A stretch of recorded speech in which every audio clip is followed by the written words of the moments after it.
There we go. Yeah. Not sure why I did that. It said it was using the right microphone, but oh well. Um, all I said was, hope you enjoyed the trailer. And yeah, wow, there's a lot to unpack from that.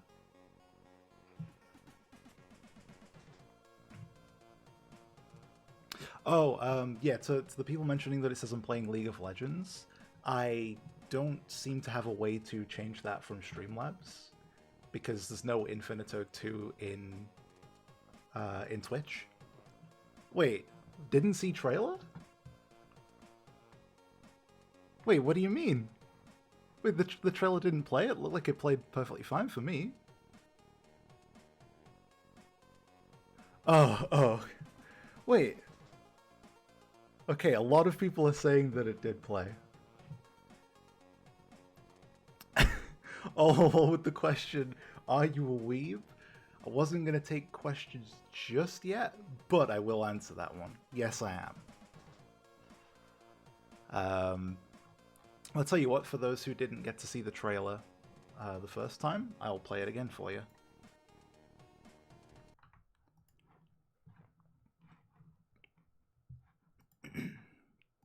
It's not a problem.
Thank you, person in chat, who said that it is, in fact, on Twitch.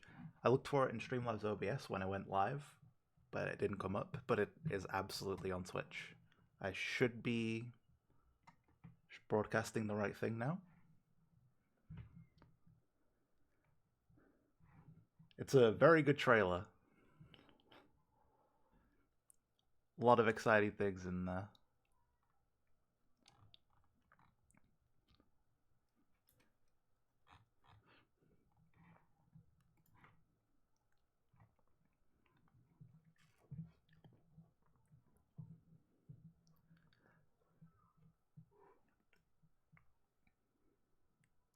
Yeah, it's very, very well done. I have to agree.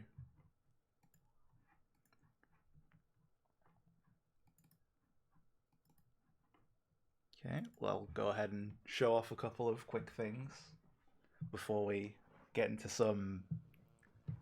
Yeah, I'd like to get the audio stuff worked out as well. I did some tests with friends, but obviously their settings might be different from the average since they watch Twitch relatively frequently.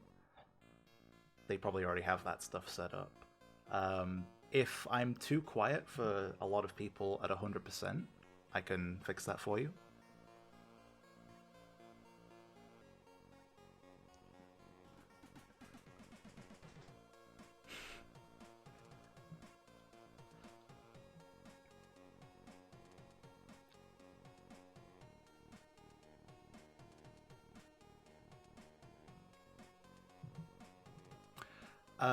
Dearest, there's a lot of context that goes into that, but regulars are a lot weaker now than they were previously.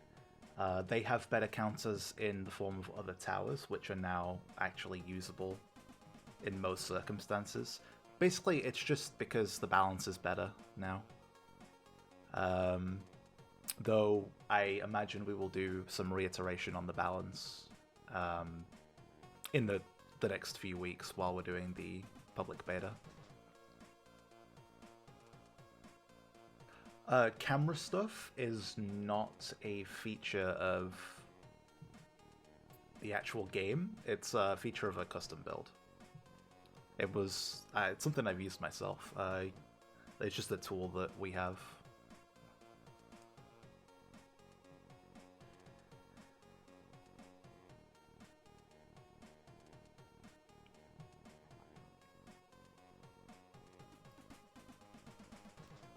So, I see a lot of people requesting or some people requesting the lab, which I assume is the research area. So first of all, there's a lot of new stuff in the star tree, which doesn't even have one. Well, to be fair, I haven't played very much on this build. I've checked out a few levels that we'll be using to show off towers.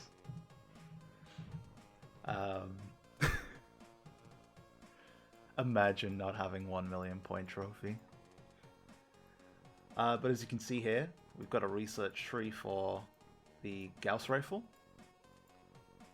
and for the new tower, Crusher. But before we get into too much about those, you'll notice a lot of the research trees have been extended. Now, this isn't even everything. I believe I'm currently on normal mode, so we'll go over that first. As you can see, there's extra things like ricochet chance. This isn't something that was in the game before. Yeah, 4 times speed is very exciting. It would be best to go over the new things by just showing you them, so I'll get into that now.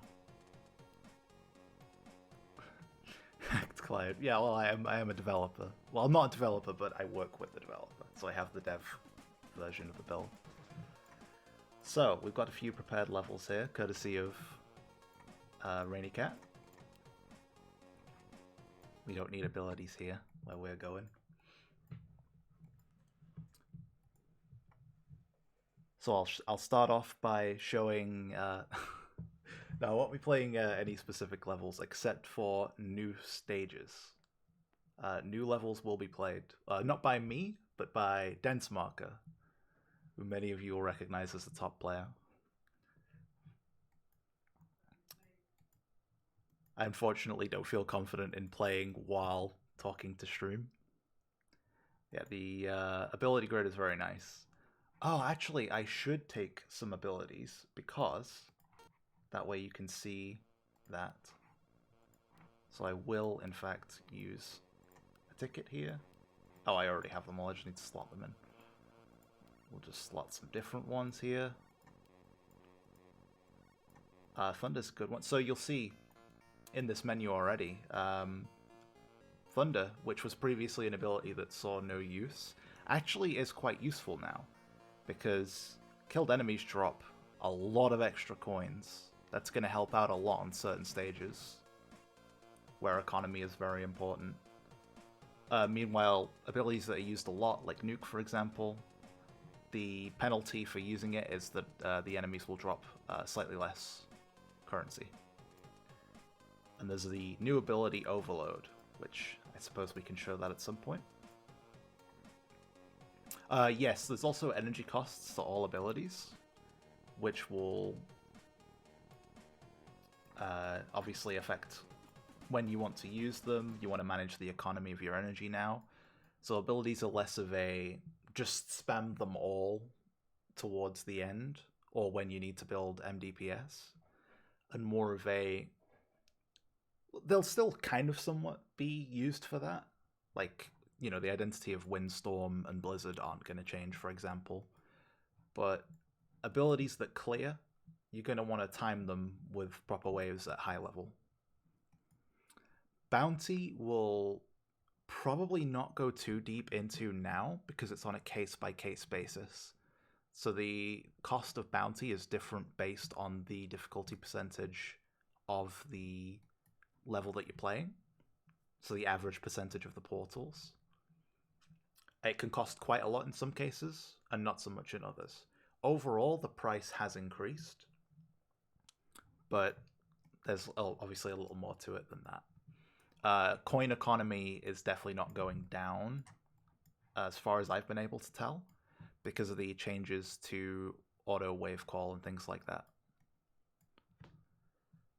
Yeah, Blizzard causes enemies to take increased damage, which is very powerful. Lower stream quality, please. I can't watch more than 15 seconds before I have to reset. The stream is, I believe, capped at 3000 bitrate.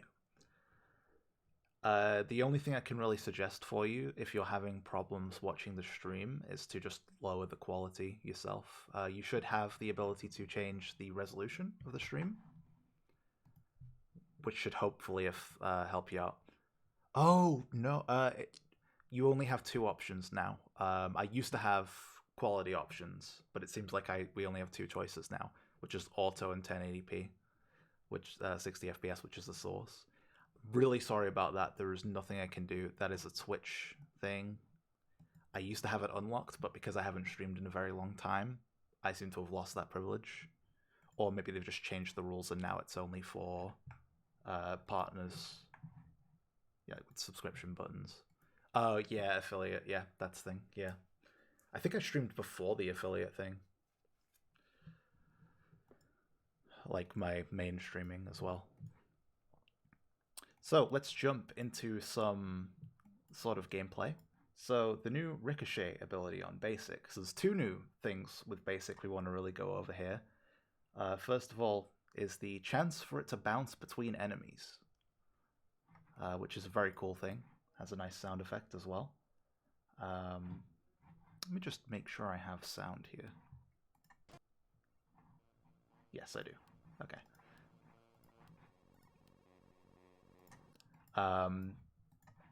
Yeah, so chance to bounce between enemies, which is amplified in this test level, just so that we can show it off. The actual chance will be 50% less than usual. Like a additive 50%. And then there is also this ultimate, which we will go into in a moment. You want detailed mode, of course. Not a problem. These towers are here for something to do with the ultimate, which we'll see later.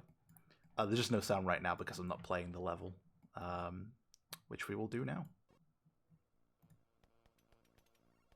So we'll start on slow speed for now, just so we can look at that bounce. We'll auto call.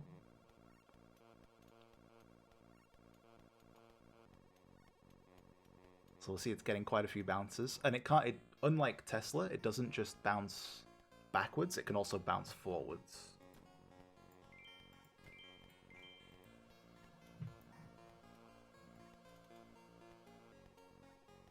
One shot from a basic, killing multiple enemies.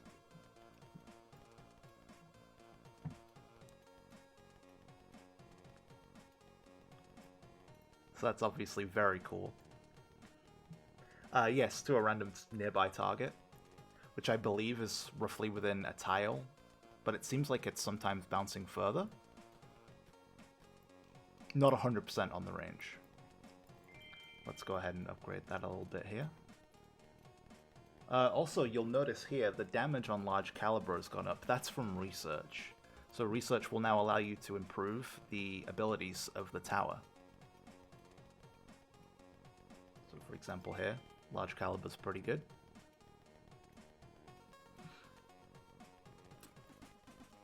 But now it's something that very few people have seen, the ultimate ability. So, clones one random tower, or towers, standing close to it, with 60% of the tower's upgrade level, and transfers all experience gained to it.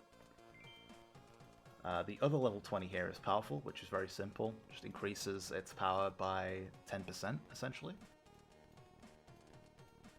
Yeah, so Ricochet will also allow, the tower to reach enemies outside of the range, by nature of it bouncing. What is the actual range of the bounce, Rainy? Is there a limit on that? Well, I assume there is a limit, but... So if the tower is on its own, it will simply clone itself, because it's the only possible target. And as you can see here, it's it would clone 50% of level. In this case, it did not have any levels, so it stays as a level 0. However, with these two towers, which are both higher level, when we use the ultimate, you can see it started with level 3, so it saved us a lot of money. The cost of a basic is very, very low. It's only 37 coins. So in cases where you can guarantee that you can mine XP and transfer it to a basic, you will be able to clone much more powerful towers and then simply get rid of the basic once it's done its job. I can see that having some definite play in leaderboard runs. And yeah, we'll try not to die here.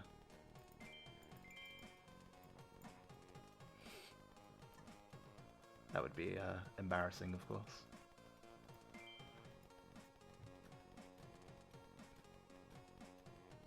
Very satisfying. I would not clone the miner, no, but getting XP from the... yeah, it only clones towers.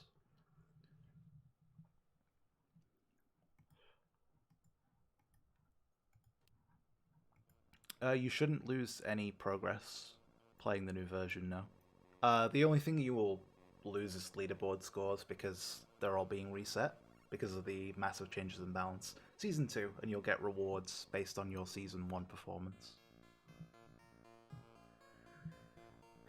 First on the leaderboard, only on the leaderboard. Flamethrower good now? Yes. To say the least, yes. Flamethrower is very good.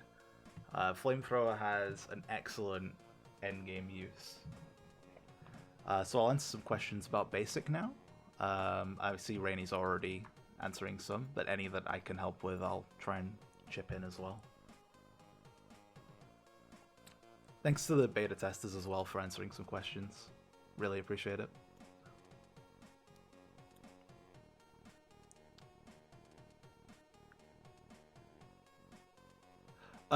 Yeah, so Luke, your Android save will be able to transfer between... what Rainy means to say there is that they will not have separate progress. The progress is shared among all 3 of the platforms that we're currently on. Your Android save can go on iOS, it can go on Steam. You can even transfer like in the same level. So say I was playing 5-5 right now and I wanted to go out somewhere, but I wanted to continue my save on the bus or something like that. I can simply load it up on my phone and continue the save from there. Speaking of which, I've been looking forward to showing this for a while. Who would like to see the loading speeds on 1.8?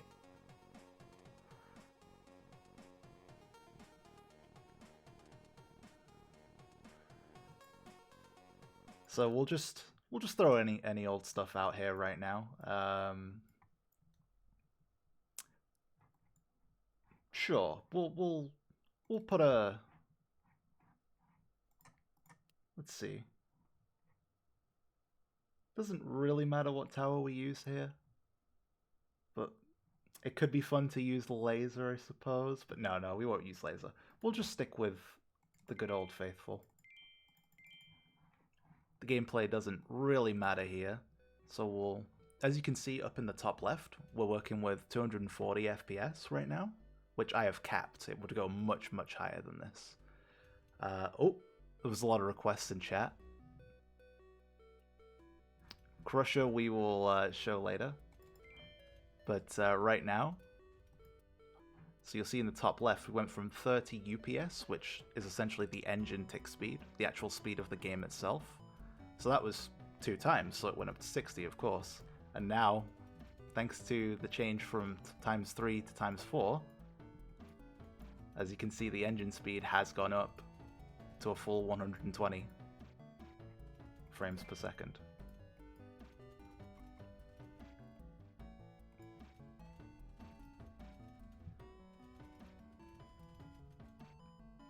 Also, you'll notice that the actual animation is much smoother due to the frame work that Rainy did, the frame interpolation.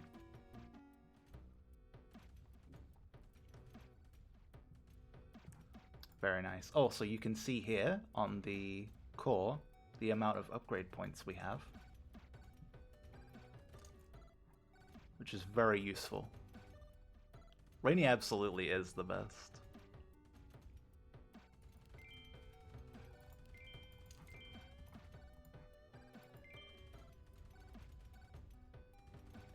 Yes, we'll quickly talk about the Foundation change.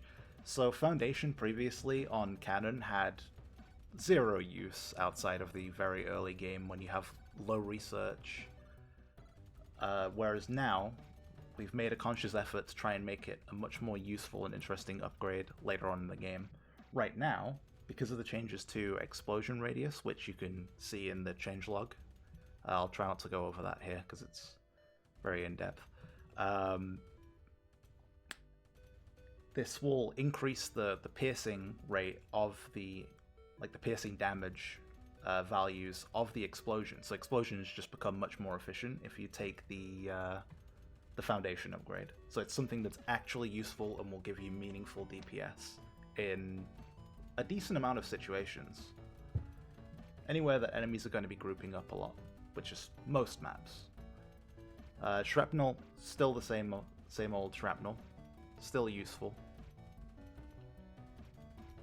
The XP mod changes, sure. So the XP mod is upgradable, I believe, in the research tree.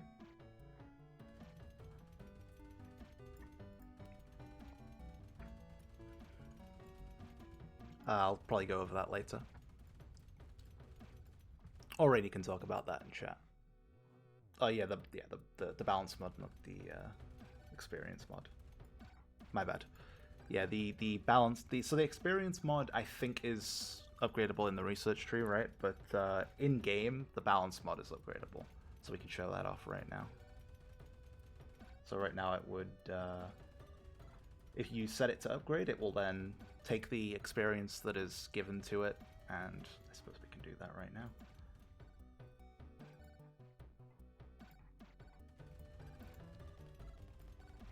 It will use that to upgrade itself, increasing the rate of the experience.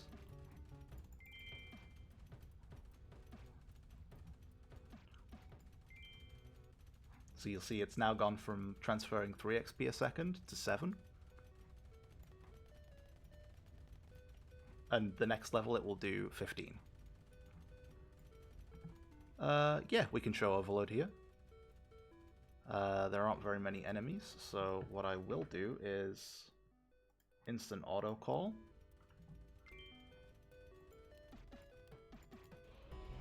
Let's throw it so you can actually stack these. So right now I've got one going.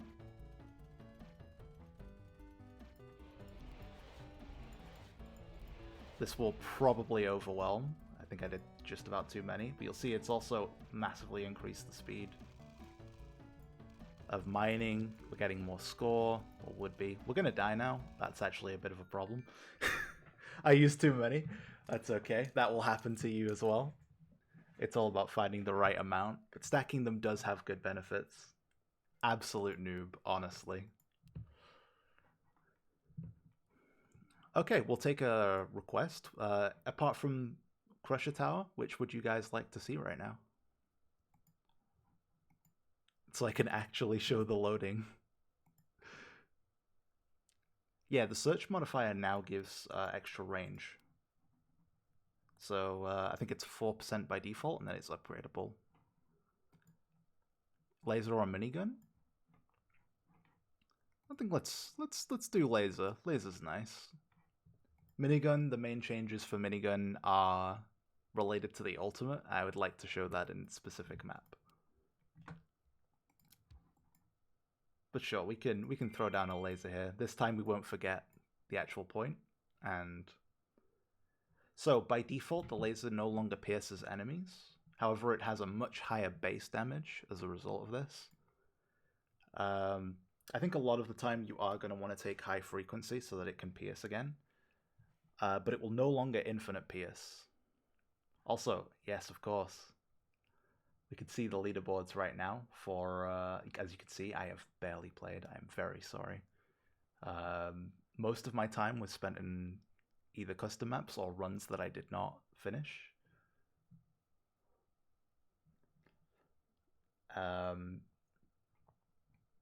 I've also reset myself multiple times so that I could test different levels of research.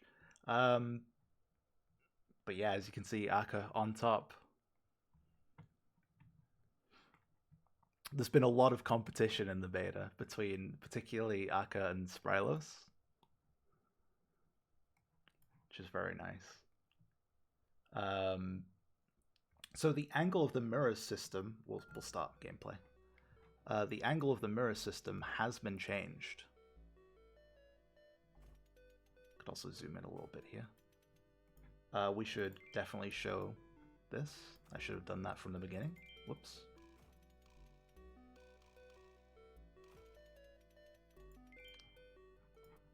We'll also put another laser here. If it's so strange to see laser rotating, right?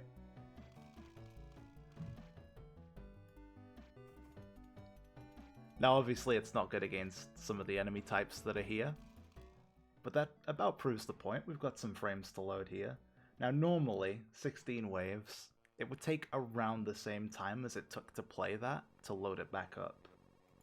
But we'll just continue, and we're in. Instantly. Yeah, IC is immune to laser, so obviously those will leak. I should set up another tower here.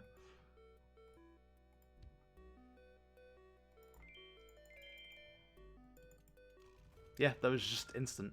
Straight up instant.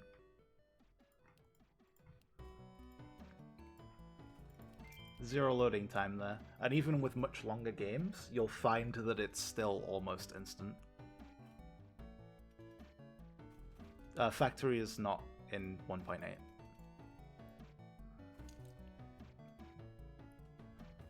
Laser is very cool right now. So you'll notice that the angle is slightly narrower for mirror system. This isn't by default. This is an upgrade in the research tree. But I find that it is typically better. It tends to hit more enemies as a result of that. Especially when combined with the ability to rotate.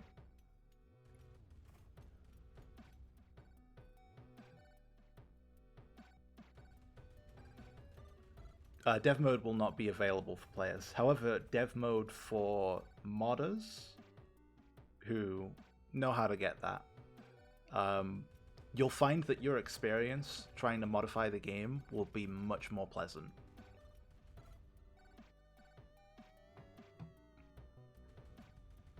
We have a lot of tools, which I won't be showing here, but you'll spot them almost immediately if you're the type of person who's looking for this thing. Editing levels, things like that, you will no longer have to use text files. It's much easier now. But again, this is 33 waves now, so about double. Instant. No loading time. So that's very nice. Very, very nice.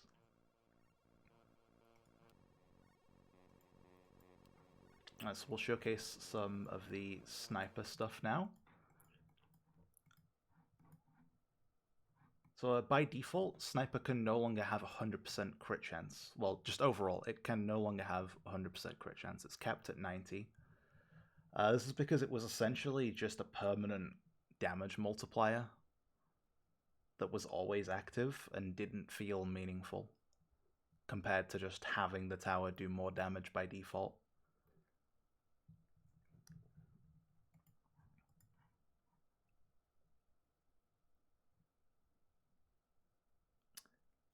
Kill shot has been changed from every 3. Bye-bye, Ren. A cozy bunny in chat. Very important person. It's my girlfriend. Yeah, I'll see you later. Bye-bye. We'll get to that later. So, Sniper. Oh, a question from Meslina from Viagoles. When open beta, we're not talking about that right now. We'll focus on the actual content of the beta, and Rainy will discuss all that stuff later on. But for now, yeah, so Sniper, the one that's closer here, I should turn damage numbers on. I think I can do that in here. Draw. I think it was down here, right?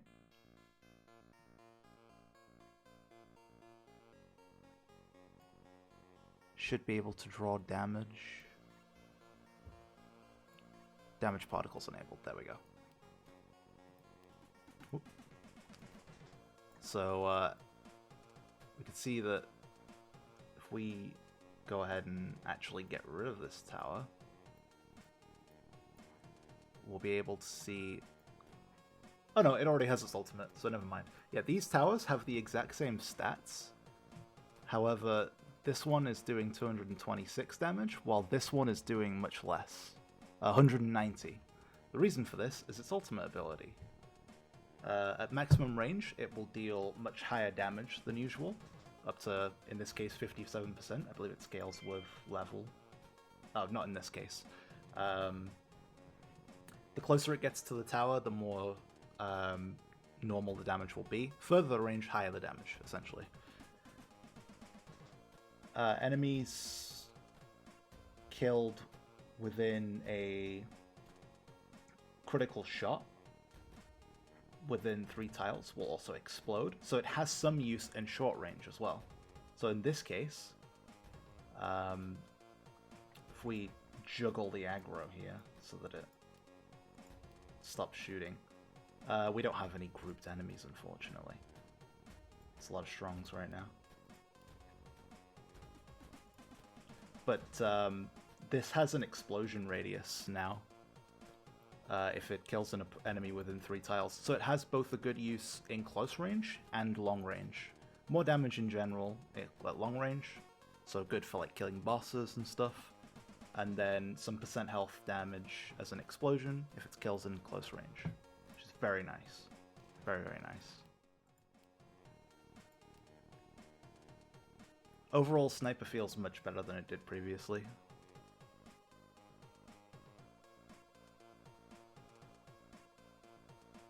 Yeah, when there's a lot of enemies and a lot of towers firing shots that don't necessarily deal a lot of percentage of health, you'll get an overwhelming number of, well, numbers, so it'll cause some problems for you. It doesn't look very nice, and also, yeah, it could cause lag problems, because that's way too many numbers being shown. Cannon we've already gone over, so I don't think we really need to talk about much here. Freezing has been changed. The freezing percent has now been capped at 65 instead of 70. Just trying to reduce its stall power in exchange for its ultimate. So as you'll notice, it's firing snowballs. These are larger than usual snowballs, though. Also, when we spawn enemies, even though there are enemies within range, it is still generating snowballs, thanks to its ultimate. It generates them faster, and it generates them even when there are enemies in range. So this is much stronger than the previous version of freezing, as you don't have to have a bunch of freezings, especially in custom maps, at the end of the map, just so you can get snowball value. You can just use the ones that are in the thick of it, slowing as many enemies as possible. And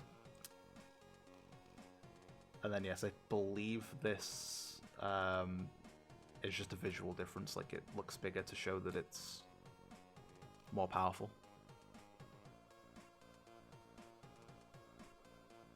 Yeah, all values are subject to change.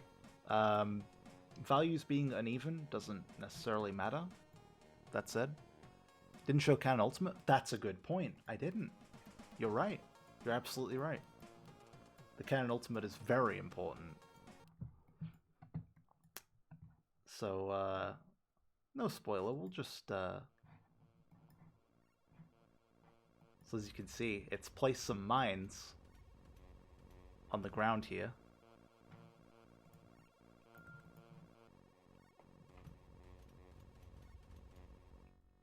When the enemies actually reach them.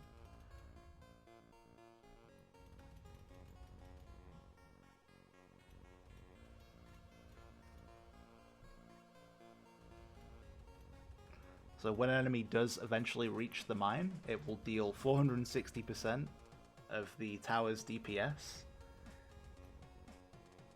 And it places one every 5 seconds with a maximum of 5 out per tower. The interval has been set here to +5, so by default it may be less. We'll quickly check that.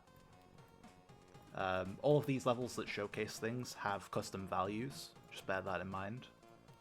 So the values on towers are not necessarily representative of their real state. Like, freezing doesn't start with all that stuff at level 1, it's not maxed out. That would be ridiculous.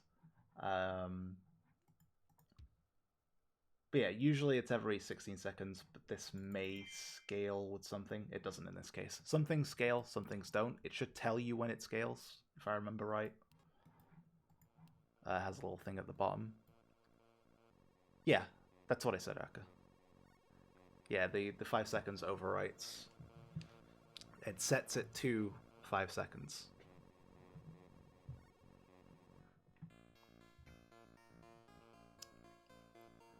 The game can already be downloaded, but that's version 1.7.13.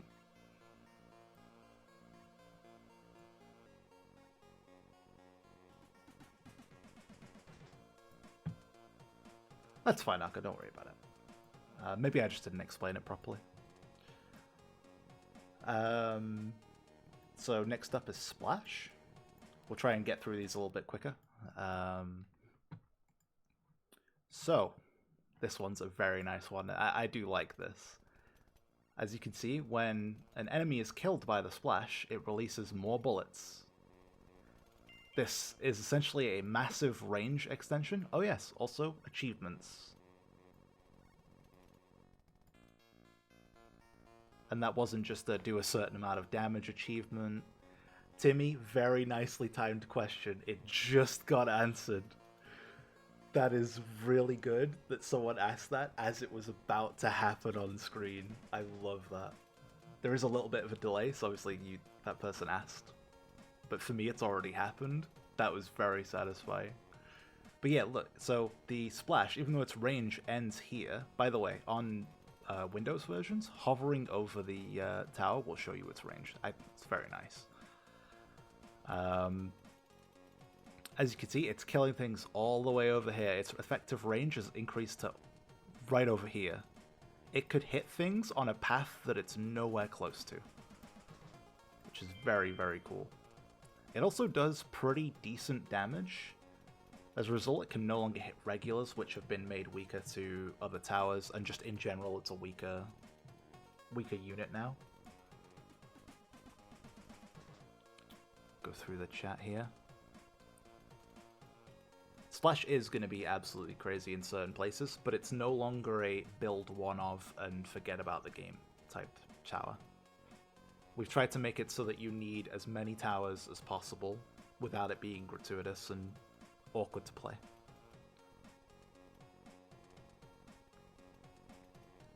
The projectiles of the explosion will pierce if you have it set to pierce, I believe. But by default, they should not pierce. It's just making so many projectiles that it may look like it is, but I don't believe it does actually pierce unless you have the ability. If you have penetrating bullets, they should also penetrate, which can make it very effective.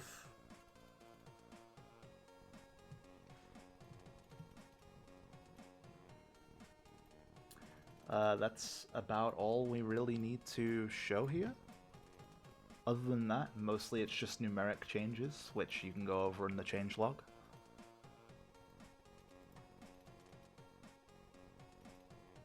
As you can see some damage values here, but they have been modified.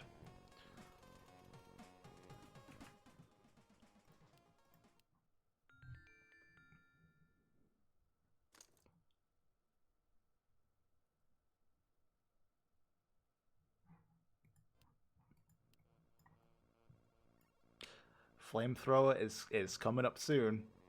Next up is Blast. Flamethrower is worth the wait, I will say that.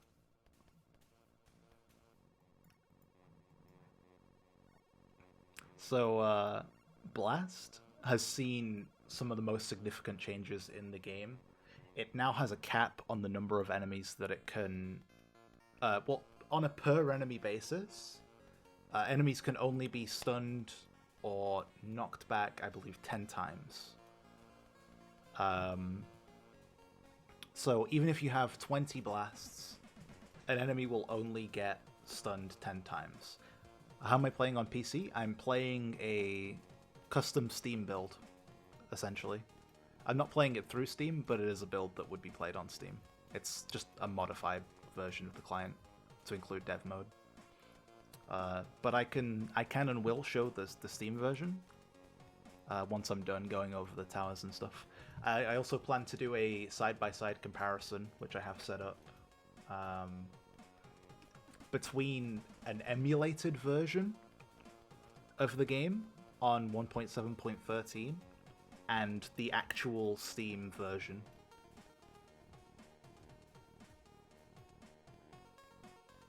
Using this client.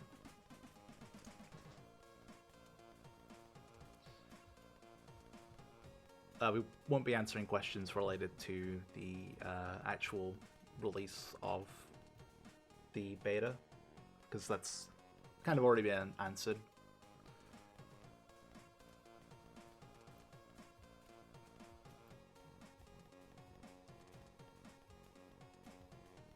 Yeah, anything like Rowan says in the chat, anything that wasn't mentioned in the release notes will not be a part of 1.8. There may be a couple of small things that we may have missed, right? We're not infallible, but yeah, overall, yeah, it would only be small things. Yes, so onto the ultimate. Enemies that are being knocked back take significantly extra damage. This has been modified, I believe. Actually, no. I don't think the value here has been modified that significantly. But yes, you deal significantly more damage from all towers while an enemy is being thrown back by the blast, specifically. If you knocked them back using Windstorm, for example, that would not still occur. Oh, also, yeah, that's a good point. Windstorm works, I believe, slightly differently, right?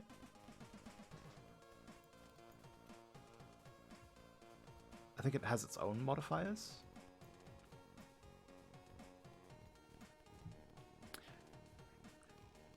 Yeah, things like double gain will be kept among all slow-mo enabled. Yes, so that was something that I had enabled. You have the option to turn that off if you don't want it. You can still have pure pause, the old school way. But you're able to... Is it up here? Gameplay, it should be... I'm so blind.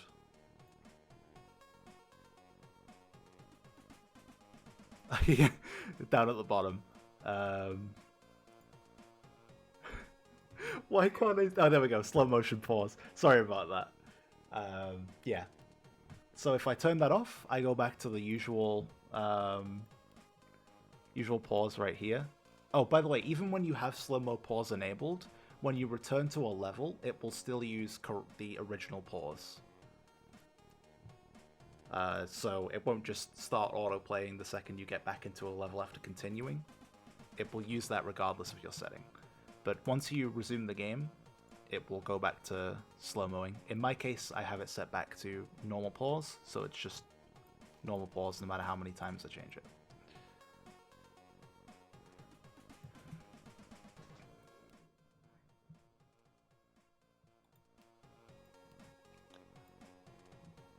Next up, we have multi-shot. No. Quest progression should not be restarted, I believe. Yeah, we have the new animation for the cache, the green papers.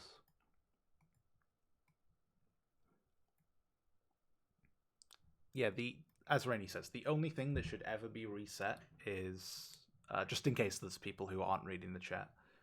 The only thing that is being reset in 1.8 is the leaderboard scores, which you'll be rewarded for, appropriate to your position in the rankings. So in this case, the ultimate shoots a projectile in the back. So in a position like this, for example, if you set this to last, any enemies that do get past it will be shot. So we'll wait for them to eventually outscale the level 0 tower.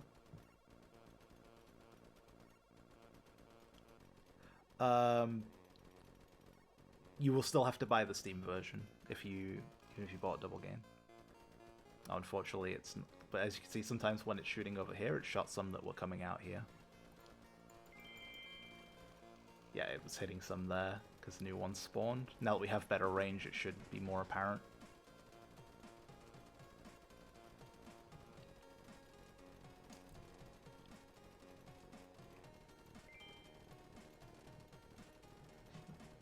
Leave the upgrade there. I can speed it up beyond 4 times, but that's not a feature that will be available to players. It was previously doable through methods I won't go into, but that's been fixed.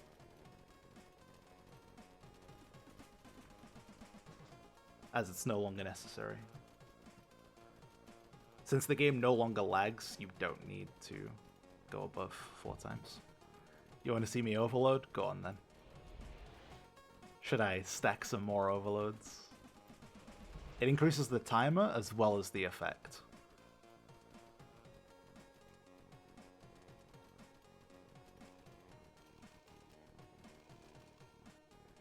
There's going to be a lot of very funny moments where you're on a good run, you think you've got a really good score, you're mining away, you blast out a lot of overloads, and it's just too many and the enemies just sweep past your defenses because it speeds them up.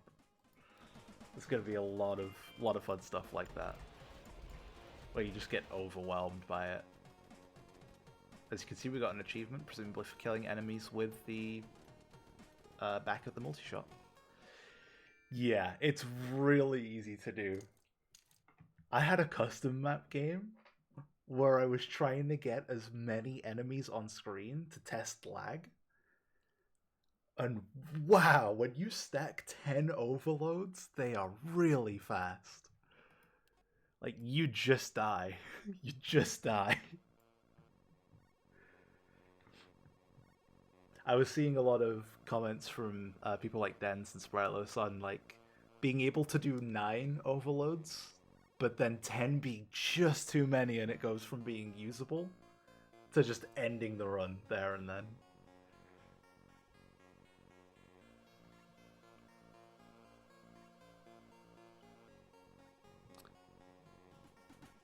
We haven't hinted at the rewards for season rewards yet.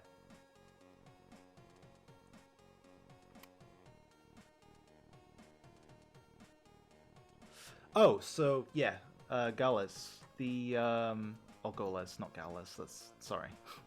I know of someone called Gallus, so I just immediately read it as that. Yeah, Goles. So you'll see that some maps that I've played have minus 50% XP. That's to promote playing more maps. XP has no real like, it's not a gateway or anything. It's just the speed at which you level. If you're someone who wants to level up quickly, just for the prestige of it, then you're going to want to play a lot of different levels, which will make it a lot less, it will feel a lot less bad to grind if you're playing different levels anyway. So it just stops you from picking that optimal XP map over and over and over again. Yeah, profile XP is a thing. It doesn't affect your gameplay in any way. It's purely bragging rights. It's just a nice little permanent marker that you've played the game a lot. You'll get badges for it that you can display on your profile, which we've gone over in previous posts. There is an XP level cap. Once you reach it, I believe it's 30. Once you reach it, you then have the option to reset your level. But the way that it works is that it takes away 30 levels worth of experience. Once you hit level 30, you don't stop gaining experience even though you've hit the cap. You'll continue to gain experience and go beyond the 30 levels worth. And any experience left over when it takes away 30 levels worth of experience will be kept. So say you're level 30 but you've been playing a lot beyond that and you decide, I'm going to prestige. You reset your levels, but you still have 8 levels worth of experience. So you start at level 8 instead of level 1. So that no gameplay is wasted.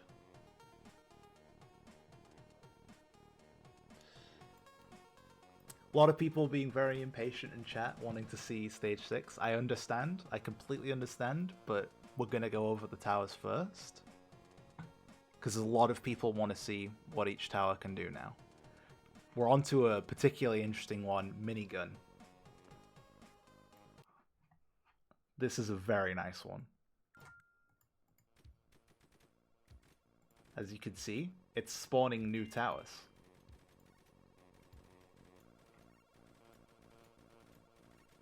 And once the enemies actually manage to get in range, they will start firing. They inherit some of the stats. When you click the actual minigun, you can see their ranges. They inherit a percentage of the stats, so 25% attack speed.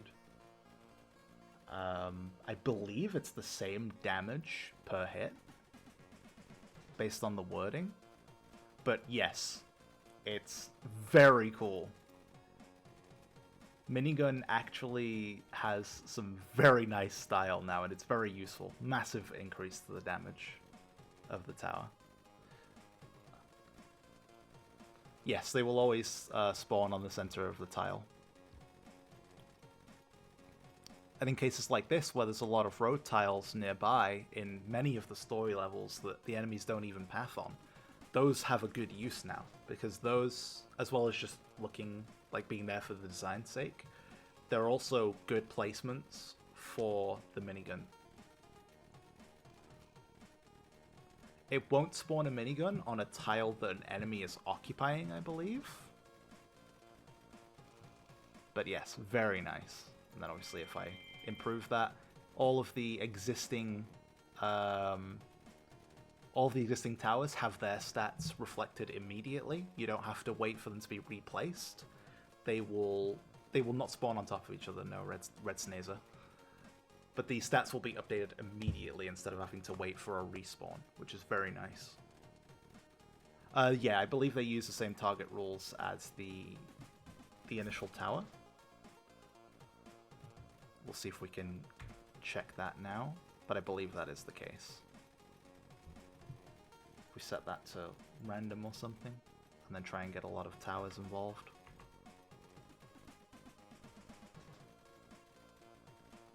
No, it seems like the towers will always be on first. The smaller ones. The little turrets seem to always occupy first.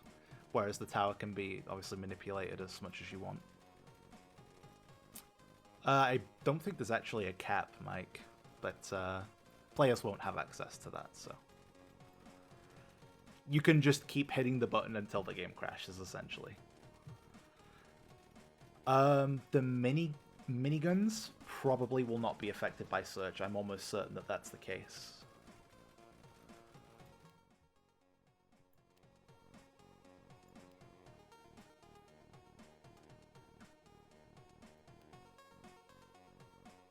But yeah, that is a good question. I believe that that is not the case.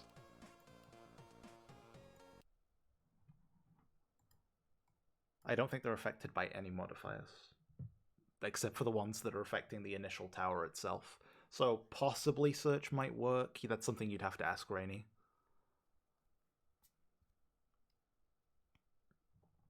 But yeah, I don't think that they'll be affected because I think that might be tied to the actual tile that the tower's placed on.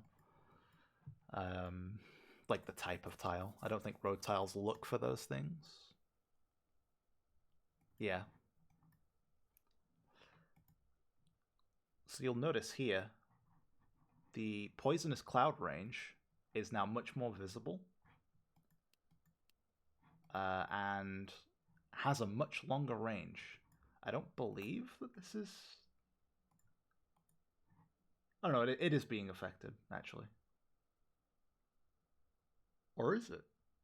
Oh, no, sorry. The thing that's being affected is the ultimate, yes. So the level 10, the Poisonous Cloud, which previously was, I think, 1.5 tiles, has now been upped to 2 tiles, which is a significant difference. And yeah, it's affected by research, which is maxed out here, but obviously in Endless it can go further. But we'll talk about Endless later. So what this will show you here is that its ultimate allows it to spread debuffs from other towers. So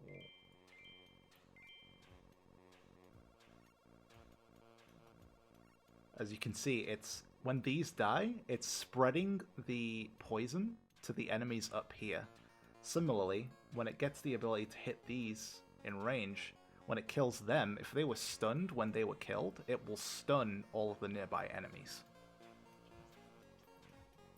This is why enemies have been reflected to only be stunned on a personal level instead of on a per tower level. It doesn't matter what the source of the stun is, they can only be stunned 10 times. We're not going to be talking about cheats and exploits in this stream, guys. It's not going to happen.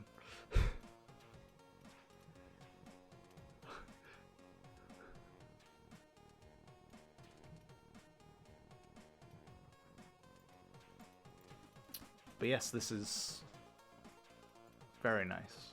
A very nice change. Obviously here we can only really see it affecting one thing, which is the stuns.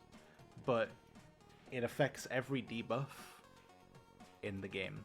Yes, any debuff. Whether they're from abilities, so like the burning from a fireball, or firestorm rather, sorry. The burning from a firestorm will be spread.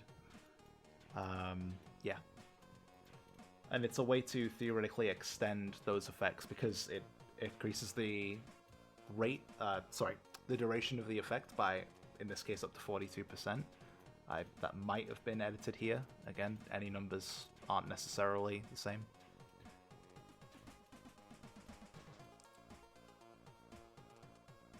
But yes, any debuff that is on the enemy killed by the tower, or anytime they die, as long as they've been hit by the tower recently, within a certain amount of time. You can talk about your strats in the Discord, but I don't think this is really the place. I don't have a problem with it, yeah. I think you'd have a better audience in the Discord, right? Actually, you know what? Yeah, tell us your theory. Go on, I'm interested.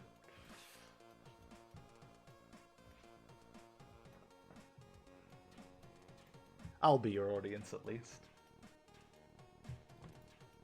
But whatever it is that you bring up, you should also bring it up in the Discord, because you'll probably get a lot of response there. I'd love to see what people come up with.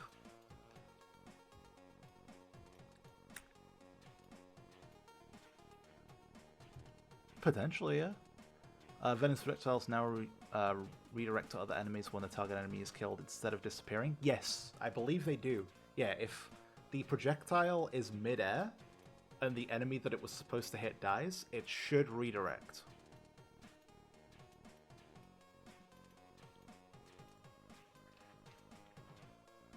As a personal fan of the Venom Tower, I'm very happy with the changes here.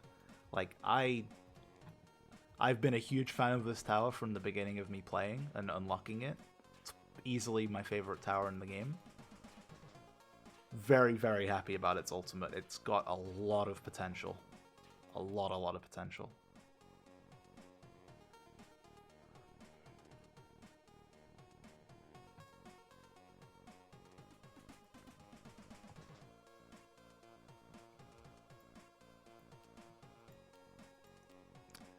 Tesla's changes, I believe, are the same. Like the ultimate is. Oh no, sorry, not at all.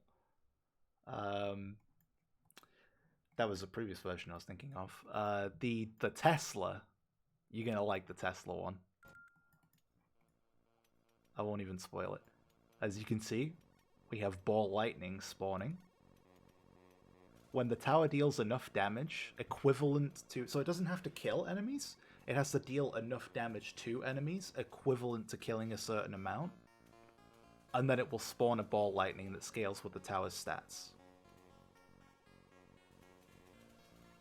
Completely for free, no cost.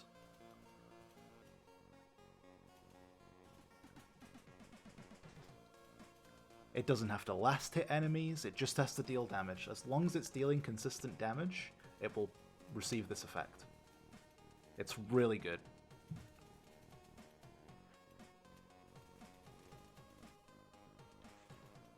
Also, the sound is very satisfying of it chaining to a lot of enemies. I have to say, I do like the tower sounds. The ball lightning will not be able to damage enemies that the Tesla cannot damage, I believe.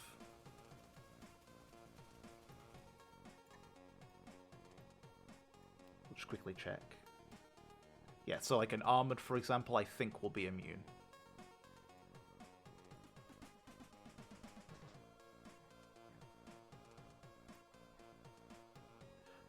By the way, in the Steam version of the game, you will be able to set custom hotkeys for everything.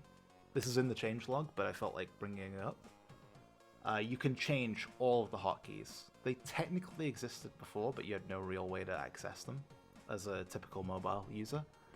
But now they are not only there, but configurable in the Steam version. You can set them to whatever you want. It's pretty great. No cap on the ball lightnings, Rennie's saying.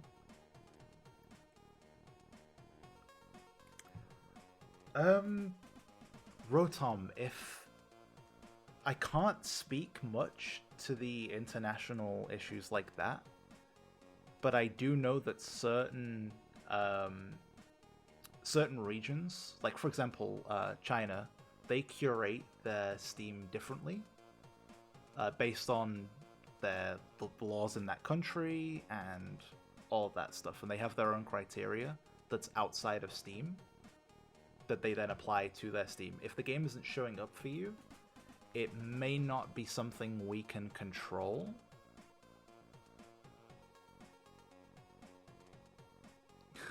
Show Crusher, please. Yeah, I will do, don't worry about it. But yes, please let us know if there is an issue in your region. You can DM me anytime on Discord with an issue of that severity. If the game is not available in your region, please tell me. I will make sure that we do everything we can to make sure the game gets to your region. It's entirely possible that that's just a backlog thing, like they personally curate things and it's just not caught up yet because it's new to the store or something. I'm not sure. It could be anything. But we can check. We can try and do something about it for you. So please tell us.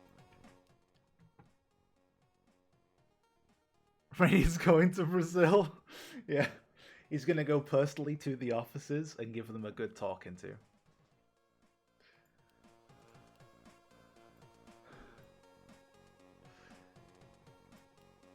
Next up is Missile. Missile will do significantly increased damage to enemies that have not yet been damaged or are within a certain threshold. I believe that's upgradable? I think by default it's double. Also, the number of projectiles can be increased. I believe in normal mode, it's not increasable by research. However, when we do get to endless mode, that may be one of the things that can be improved. But again, we'll talk about that later, but a little tease. But yes, it is now possible to get more. For modders, you have many ways to do this, for example, with the boost tiles. Only at 100%? Okay, thank you, Aka. Yeah, so when they're at full health, it'll deal double damage.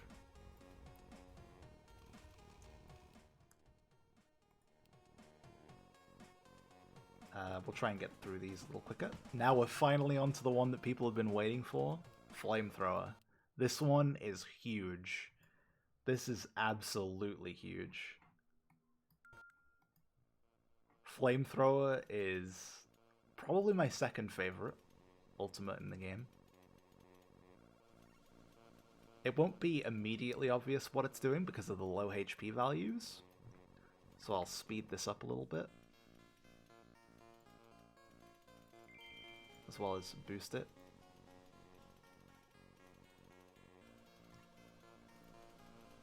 But while we wait for that, I will explain what it does. So Flamethrower, so you can see that that enemy did not actually have any drops on it, yet it dropped green papers. That's part of the Flamethrower rule. As you can see, quite a lot dropped there. The way it works is that it's every enemy that does this, but it will stack up and spit out the money all at once, visually at least. But what it's actually doing is enemies who are within a certain HP threshold, I think by default it's close to 5%. I believe this one does scale with level. Yes, it does. Like, when I say level, I mean upgrade level, by the way.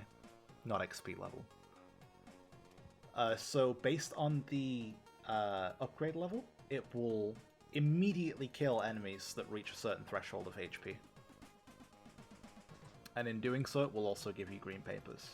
This is extremely good for late game.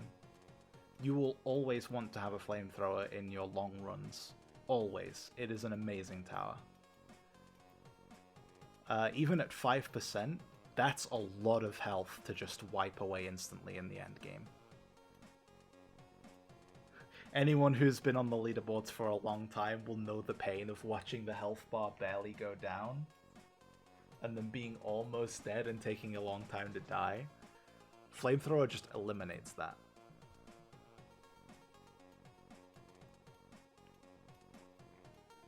Oh hey, what's up, Swoosh?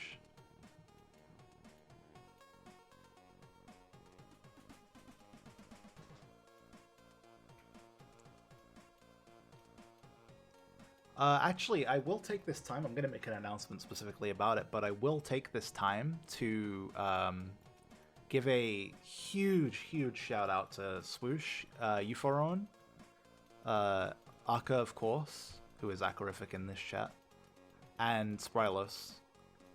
I'm sorry if I forget anyone else that's been involved as much as those guys, but those four have been absolutely killing it in the beta. Swoosh and Euphoron and Sprylos. Oh, Dense, of course. How do I forget the god of Infinitode? Dense Marker.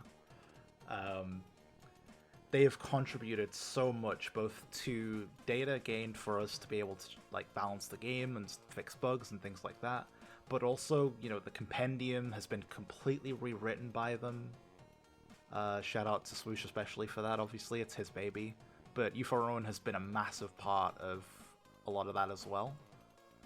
I cannot thank those guys enough. I'll be making a post about it more specifically, and they'll be getting their just rewards.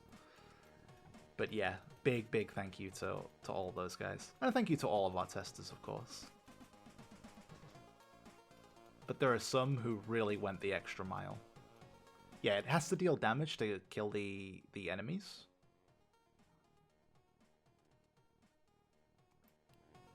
To like execute them.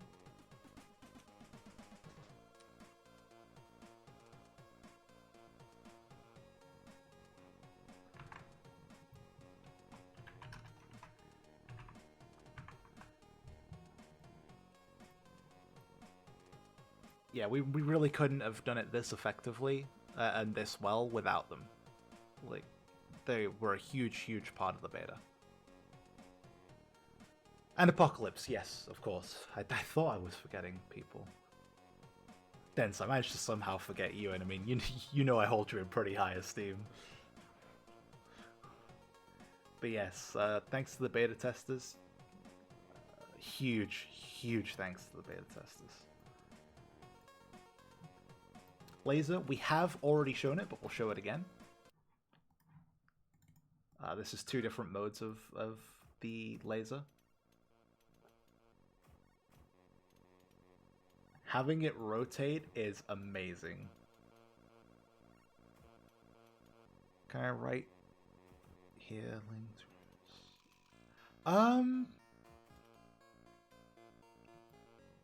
We don't generally tend to share links to the foreign language servers just because we don't officially like moderate them in any way.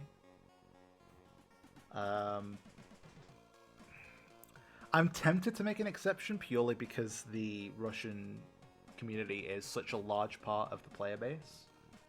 However, then again, yeah, go on. Yeah, post the Russian server link. I'm okay with it, actually. Yeah, because the Russian community is a massive, massive part of this game. But you can find the foreign language servers for all of the foreign language servers. Links to all of those in the official Discord. Please go ahead and join that.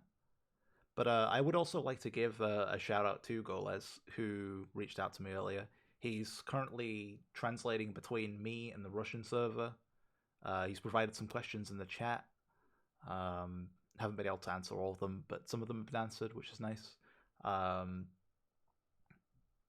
Yeah, he's also translating my mumbling into Russian so that they can all understand what's going on. I wish there was more I could do personally for the Russian community. I really do. Unfortunately, I just don't know the language, and the language barrier is pretty significant. The rules of the 2 languages, English and Russian, are just so different. So I personally apologize to the Russian community. I am not able to properly communicate with you guys. But however, we do have Marshall UA, who should be your go-to. He is also a community manager. And he fluently speaks the languages, so yeah. He should handle the Russian and Ukrainian side of things, if I remember correctly.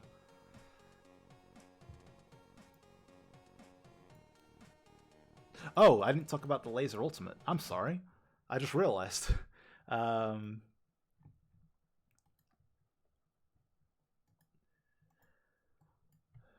Yeah, when are we getting an English language server? Yeah, so the Laser Ultimate is quite a nice one. Every enemy killed increases the damage of the tower by 3.5% for 16 seconds. Or, well, no, yeah, that is the actual number. There is no modifiers on this map. Anti-air is very much not dead. Wait, did I skip past anti-air? Wait, really? Of all the towers to get skipped, it was anti-air. Oh, man. It just does not get any breaks, does it, as a tower? But yeah, this stacks up additively, I believe, not multiplicatively, for those who know the difference. Man, that is a huge L for anti-air. Oh no, anti-air isn't in here. It's not that I forgot anti-air, it's that Rainy forgot anti-air. I get to blame him for this one. I can show anti-air just fine. Let's see. Don't worry about it, Rainy, it's okay. I didn't even notice. I've looked at these maps already. Like, I've gone through all of them. To make sure I understood what message needed to be conveyed and stuff. I did not notice anti-air was missing when I went through these. And I didn't notice today either. That is so sad. Let's see, what map definitely has air enemies that we won't just die on instantly? I feel like we will die pretty quickly on there. 3.1? Thank you, Sprellis.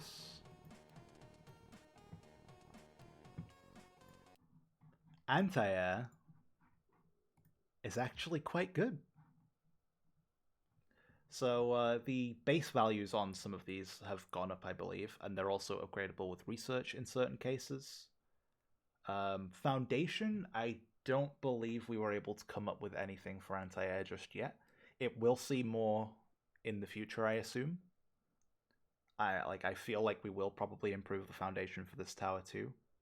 But as you'll see, we already put so much into the tower that there wasn't really anything we could put in here that we could think of at the time. But by default, it does have new mechanics. So previously, you didn't really want to build anti-air because, first of all, it didn't do enough damage. Well, we've solved that. Second of all, since it only hits air, it has to be really good at dealing with air. Unfortunately, thanks to its burn mechanic, it was removing the slows from helis, making it a bad tower against helis. And even against jets, it just didn't do enough damage for the speed of the unit. Whereas now, when you burn the enemy with anti-air, it will slow them by 40%. We'll just throw a multi-shot in here. Actually, that's probably not the tower for the job, that's probably a Tesla. Let's throw a Tesla in here. Oh wait, but Tesla can hit air. Right, my bad. Delete that.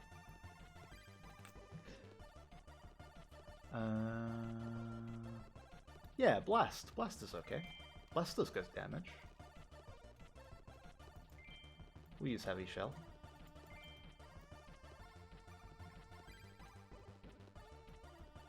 Use anti-air for regulars? Of course. So, the actual base damage of the tower is significantly increased. It now slows with its burn, which is very, very important. The foundation is stronger. But yeah, it has the similar mechanics. Sniper? Got it. This is why we have good players in the chat right now. I needed the backup from the beta testers who know what's up. Because I haven't been playing for, like, optimal strategy this whole time. I've been playing for, like, the average player. That's my excuse, at least, for being bad. Leaderboard runs coming soon in 1.8. I will be trying my best to get into the top. At least 10 on multiple maps. But yeah, as you can see, like, it's... we're barely seeing the enemies because of this. We'll speed this up and get to later waves that actually matter. But yeah, as for the aim drop, that I believe scales now, and is just a higher value in general, I think. But aim drop is much stronger for another reason. So the ultimate will drop a mine for aim drop. The aim drop will now be placed as a mine and will deal more damage. So you no longer have to have the land enemies underneath. Oh, I see why. Yeah, I see. He wanted 3.1 because he's the top of the board there. Of course. Of course. But yes, aim drop will now land as a mine, similar to cannon, but with a different effect, obviously. And it will have its damage increased pretty significantly. And yet you no longer have to have the enemy underneath the actual air unit that's being killed. You can hit ground units that come after it. It's much, much better. This ultimate is actually quite good. It's very, very useful in air-heavy maps. Custom games are not the same thanks to the new anti-air. Custom map games feel much nicer to play with air units in them than they used to. It used to be the case that I would refuse to play maps that had air units in them, purely because it was just, it felt unbearable at higher, you know, like wave 400 plus. You were relying on missile to try and take care of them. But, yeah, these days, this is why I didn't want to do gameplay, by the way, I'm too distracted. Yeah, it just felt like aim drop didn't really do much. Killing them took way too long. But now you have a serious contender for like good and like air control. Anti-air finally is able to properly do its job and be relevant outside of it as well. I am upgrading the towers. Come on, the towers have been upgraded. No bully, no bully. Weeberlos is really powerful. Use EXP mod for it. No. I'm not doing new strategies. Or not new strategies. I'm not doing like next level strategies. I just want to show the tower. That's it. That's also, I can't transfer XP to this one. It's fine. I suppose, yeah, I probably should, actually. Yeah, let's go ahead and put an anti-air here. Go ahead and throw a balance mod. No, not balance. Whoops. Experience mod here. Oh yes, it will now actually show you as well. This is a nice quality of life change. It will show you the setup that you have on the menu, which is very, very nice. We'll just mine the vector here.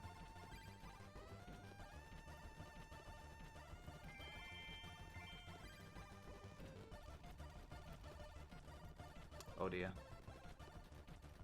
They're starting to get through.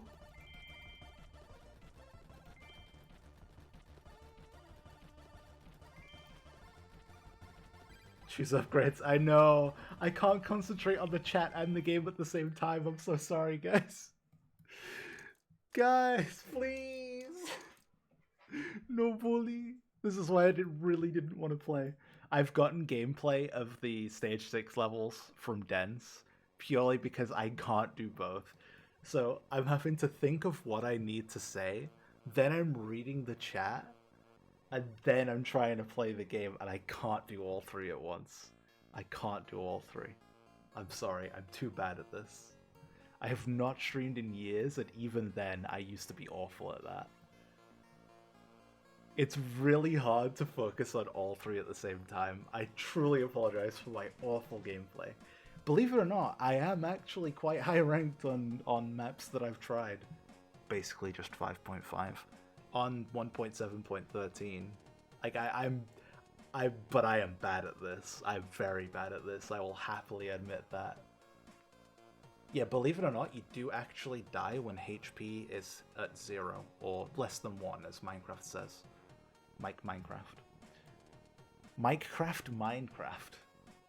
I read that as Minecraft so many times, even though I keep calling you Mike. Yeah, sadly, anti-air does not hit ground. That's still a thing, believe it or not.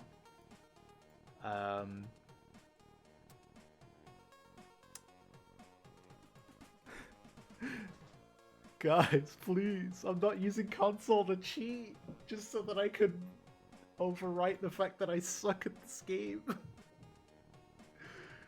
That would be even more embarrassing. If I use dev console to be able to play on stream, that is so humiliating. I'd rather just die, because I'm explaining things. That would feel less bad. So here we can see the power of the new tower. Which, well, I mean, it was already in the game, but... Yeah, also, by the way, level 10 tower, level 10 miners. This is a thing now. You can do this. This is by default. There's no modifiers in this map. Default speed of 114. 84.5 with no modifiers. But, I mean, imagine that with a full surround of modifiers.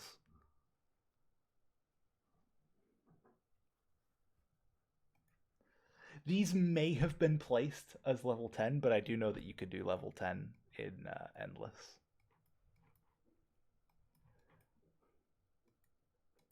Rainy may have placed these as level 10 since they're here by default. I don't think normal mode has level 10s, but Endless does. Yeah, normal mode max level is still 5.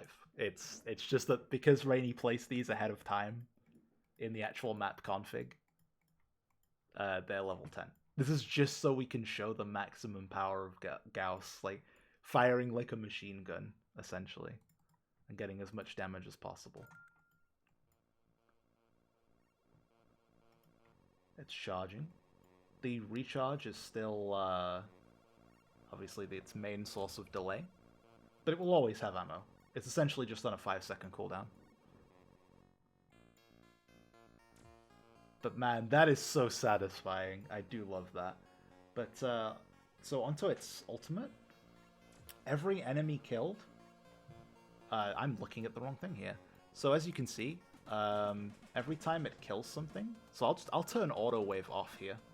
And you'll see that the timer will still go up when it kills these enemies. It went up by over a minute. So what the ultimate's doing is it's essentially buffing itself by buffing the miners around it. Any miner near it gains a pretty significant... I mean, you saw that. It was over a minute for a wave. Significant amount of double mining speed. So this really, really helps, especially in the later game, with being able to keep that mining speed up. Combined with, especially in with the changes to mining in custom maps, where you can't get infinite resources, but for the purposes of Gauss Rifle, it will continue to receive resources from mining spots, even when they're expired. At their usual rate, I believe. You won't gain extra, but yeah.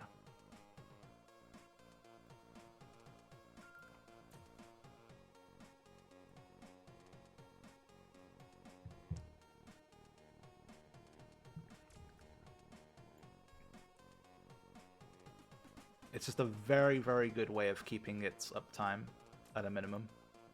The upgrading cost of miners is quite high, but that's for endless mode, so we'll probably go over that then. Show all the Gauss abilities? Oh, I guess, yeah, for those of you who haven't played the level that contains Gauss. So the other abilities, we have nanoparticles here, so which will increase the base damage of the tower, but it will no longer kill enemies and will leave them at 10% HP. So this is pretty good for clearing waves, but like not necessarily killing them outright. Works very well in conjunction with Flamethrower, which doesn't have the same threshold, but it's close. You don't have to do much extra damage with other towers for Flamethrower to then execute them. But it also has good synergy with Superconductors, which is enemies hit drop 55% bonus coins if they die within a certain amount of time. 7.5 seconds in this case. That's good because if it's piercing through a lot of enemies because it's no longer having to use up all of its damage, and it also has more damage in the first place, you're going to proc a lot more of those coin increases. Very, very good boost to your income, which is obviously important because Gauss is very expensive.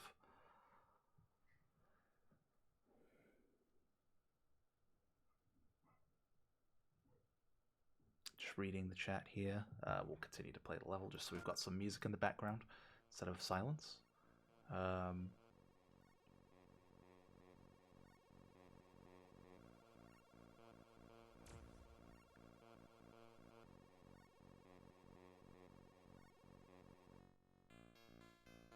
I will say something now that this isn't particularly an announcement or anything, but just as a side note, the fact that we are now on Steam opens up a lot of doors for those in the community that want to do mods in the future, potentially.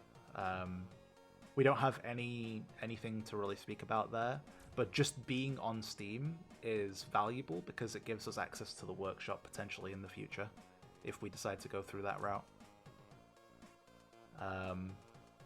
Yeah, anyone who is familiar with Steam will know that that's huge.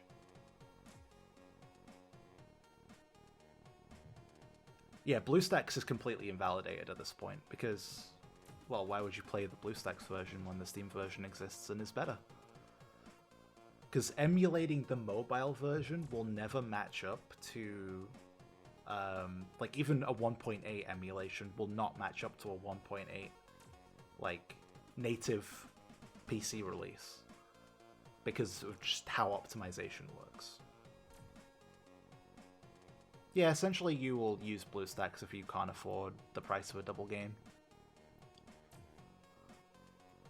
Which is understandable. There are totally a lot of people out there who will not have access to money. That's still an option for those guys, of course. We don't officially support emulation, but we don't condemn it by any means. It definitely has its place.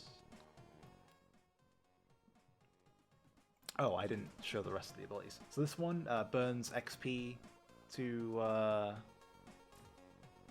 increase its damage. It consumes a lot of XP, but it permanently increases its base damage.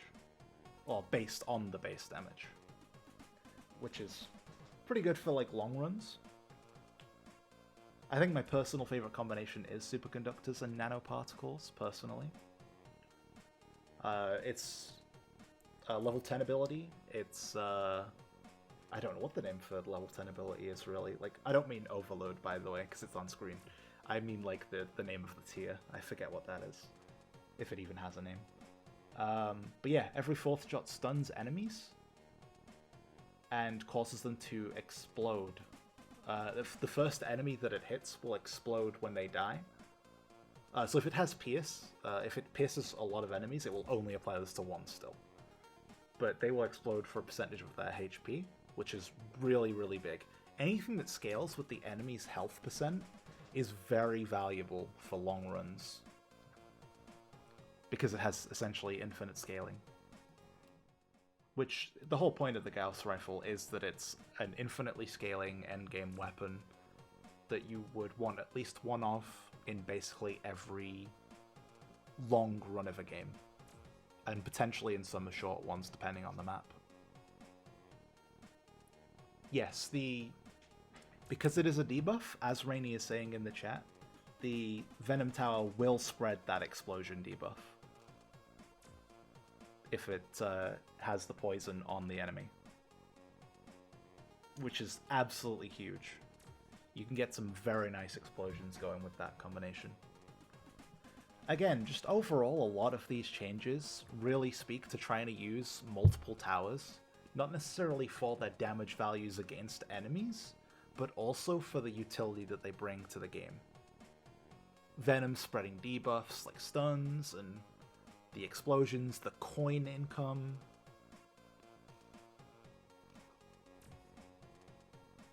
Yeah, sorry, we'll speed this up. We're pretty much done here.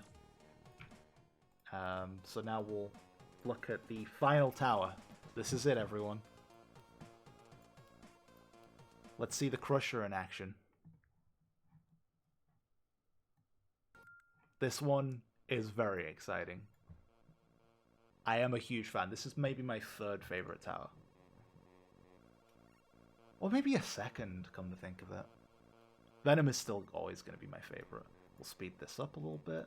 But as you can see, we have enemies going the wrong way here and giving us money as they go.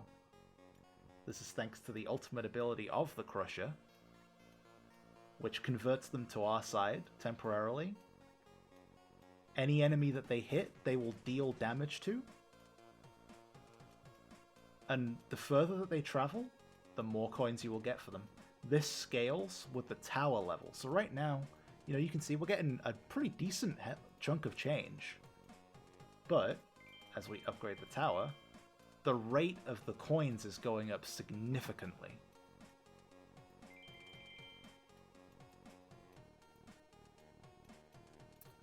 Now it's going so quickly that they're overlapping. Look at how much money we're gaining just from towers, or just from enemies running back to the portal. Now, bear in mind, obviously the numbers here aren't representative of the base values of the tower. We have increased the chance for disorientation on this map. We've increased the projectile speed of the Crusher just to make it as effective as possible. And also the range has been increased. It is not this OP, obviously, but it can do all the things that it's doing here, and it can do them frequently enough that it makes a pretty huge impact on the game. Get bonus if you already bought double gain on mobile. No, I did not say that, no. What I have said on the Discord is that those of you who buy the Steam version and don't have double gain will gain double gain on your account permanently, no matter what, whether you're on iOS, Android, or the Steam version, you will maintain the double gain that you got by purchasing the Steam version. As long as you've bought the Steam version, you will have double gain forever.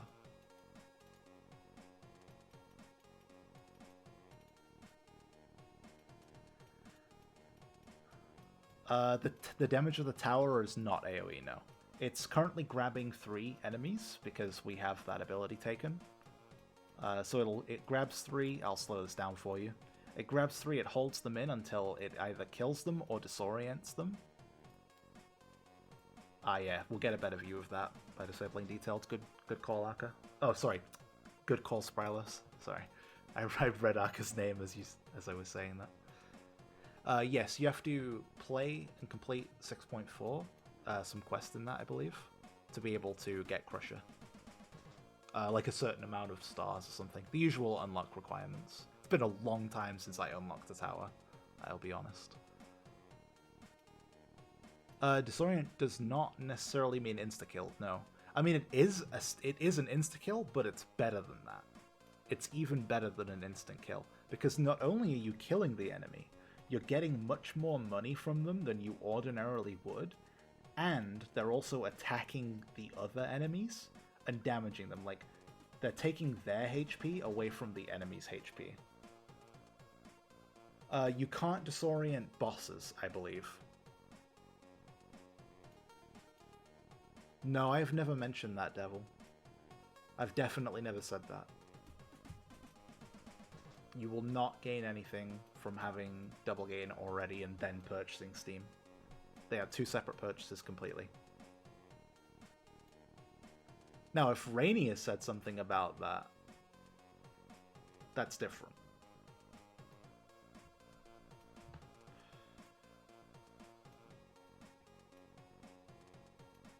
But he hasn't told me about that, so I can't confirm. That's up to him. There's not going to be any secret codes during the stream. However, I will be releasing secret codes very soon. I'll be doing secret codes as part of future announcements thanking certain members of the community and stuff like that. You will be getting your fair share of secret codes.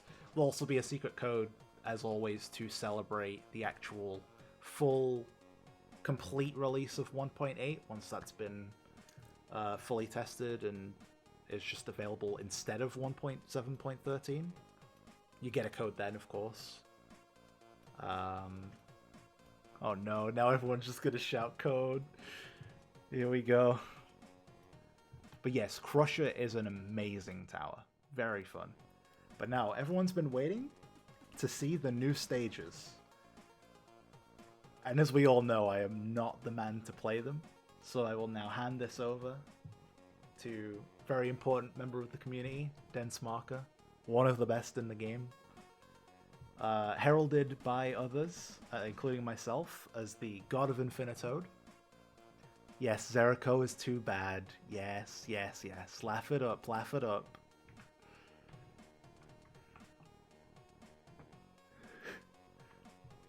Just remember, your fate is in my hands. I love you guys. I am so bad. I'm so out of practice with this game. Oh man. So yes, I'm going to go ahead and close this now. Just for another show off. Continue, instantly loaded for anyone who didn't see that earlier. Before I switch off to Dense's gameplay, however, I will go ahead and show the trailer again for anyone who wasn't here earlier. I've seen a lot of names in the chat that weren't here before. So yeah, I'll go ahead and show the trailer for those people. Just bear with me a second.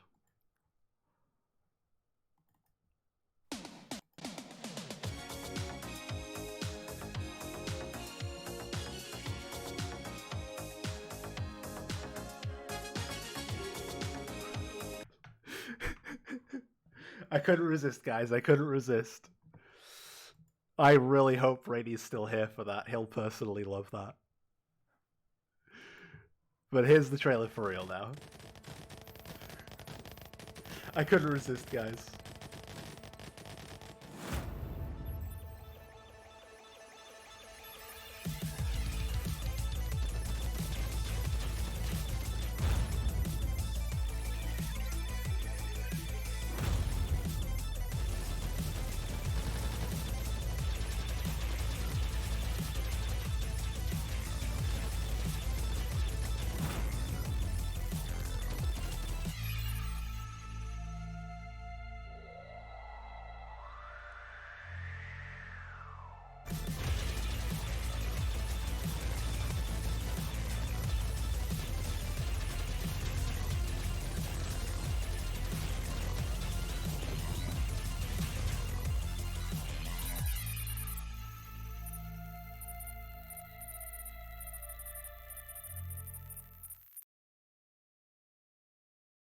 Very cool trailer.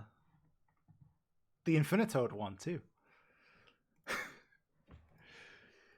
Oh, was Rainy not here?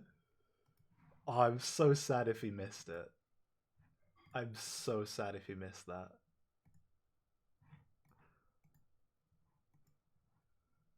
He's a big fan of the old Rick roll. The power has gone to my head. I have too much power.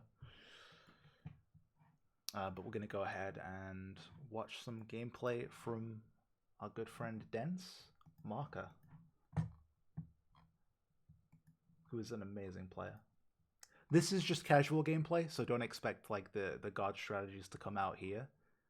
He intentionally made this as casual as he knows how. He wants to be able to reveal the strategies later on and stuff and actually develop them. He hasn't had quite enough time just yet to get to his usual level of expertise, especially with 6.4. But yeah, don't mind me, just bring that up and go ahead and... Oh, he doesn't have any sound, by the way, in these videos.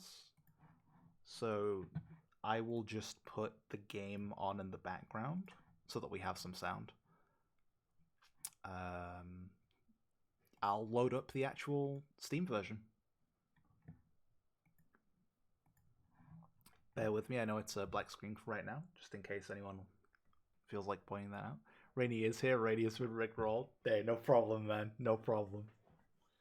It had to be done, it had to be done. As you can see, I have not capped my frame rate on the actual Steam version. We're looking at a pretty 2,300 frames per second. I would go ahead and suggest that you cap it at minimum 240. Just go ahead and cap that. You don't need any more than 240 frames per second. But yeah, the game is powerful now. Very powerful. Brainy has done an incredible amount of work on optimization in general. The Android versions and iOS, which sadly I can't actually stream those because I don't have the necessary equipment. But those versions are also massively improved in terms of optimization. Gone are the days of putting down a few blasts and the game just shutting down because there's too many enemies on screen. You'll probably find a way to lag the game and crash it on endless, but that's endless mode. There's not much that can be done about that. We'll turn that off and we'll go ahead and add a capture here for YouTube.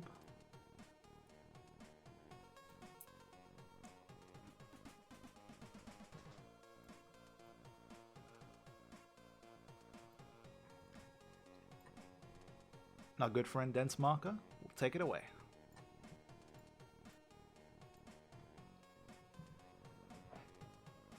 Ray tracing in 1.9? Of course, of course. How many enemies have I gotten at once? There's no way I could count. Absolutely no way I could count. But I got a massive amount of enemies on a custom map. You can get a lot with a maximum size map, bearing in mind the new maximum for custom maps has been increased. You can get a lot of enemies on the screen. And yeah, In terms of lagging, I have had essentially... I don't think I've had any problems with lag, honestly, on the Steam version. On Android, I think I did lag on my custom map, but it was... When I say lag, I mean like I dropped 10 frames with hundreds and hundreds of enemies. Yes, so, the crystals. As you can see here, I'll go ahead and rewind a little bit. As you can see here, you start with a bunch of crystals on the map. These are targetable by towers. They will prioritize enemies first, and then the crystals second. Which is why Blast, for example, Blast and Splash are quite good on this map, because they will do area damage regardless. And when you destroy these crystals, they will spawn a platform underneath. I believe the color of the crystal does show you, color and shape does show you what will be underneath. I think all triangle ones are default.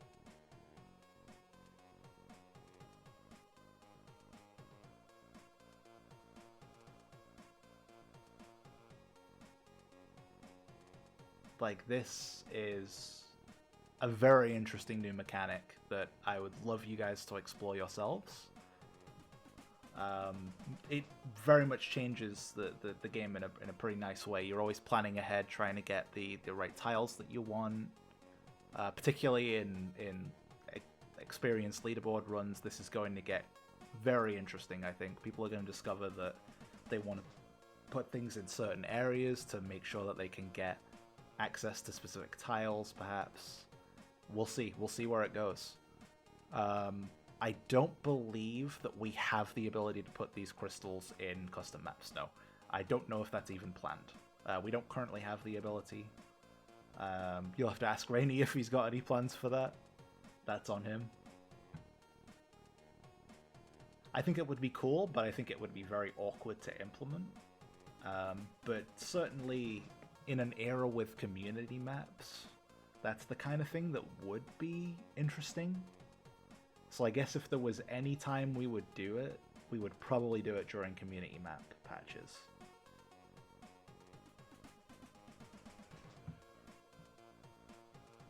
Sad Zeriko puts a minus. This isn't my gameplay. This is a YouTube video. This time it's not my bad gameplay, it's Dense's bad gameplay. Yeah, this is another tool that the mod makers will be able to use. For those of you that want to make custom maps and stuff using modded clients, using the new systems that we've put in place for that, you will find that the new way of making levels is much, much better. It's essentially like a better custom map maker, but you can set them as story levels, because they are story levels. You can take story levels and turn them into anything you can think of using scripts, essentially. The limit is really on you and your imagination. And I guess engine limits, right? But those limits are going to be pretty hard to find.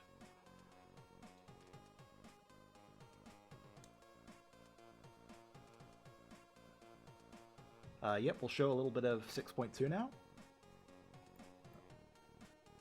This is just more of the same, really. I don't believe there's anything else of note on this map. And I will quickly grab the next video. No, don't play it through Discord. Play it through YouTube. So you'll notice right away, there's some different tiles here. Specifically something that someone mentioned quite recently that I saw Rainy reply to, which was colored tiles. We have colored tiles. I am definitely winning, Gustav. I am very definitely winning right now. So what do you guys think of 1.8 so far? Just in general, like how do you feel? Like seeing this and knowing that, you know, within a few weeks you'll be playing this. All of you, like everyone will be playing this within a few weeks. Like it's amazing to me. Seeing the game grow from 1.7.13 to what is essentially an Infinitode 3, like someone just said in chat, or like a 2.0 patch at the very least. Like, it's been amazing. And you know, as always, a gigantic shout out to Rainy. I mean, he does it all himself. It's basically just Rainy. I help out here and there with like very small stuff.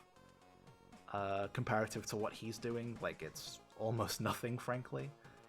He builds the game, he does most of the design for the game, I just help him with a few things here and there. It's all Rainy. Anytime you have any praise for the game, I will always redirect it to Rainy because it's him. It's his baby. I just communicate some stuff. And do a little bit of design here and there, but Rainy is the man.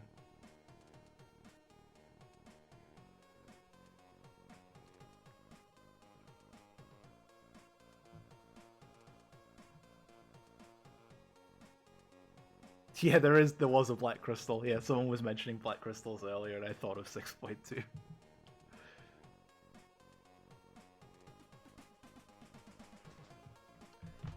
Yeah, Rainy has worked so hard on this update. As you can see, usage of the Gauss to be able to hit these crystals, so that he can get those unlocked.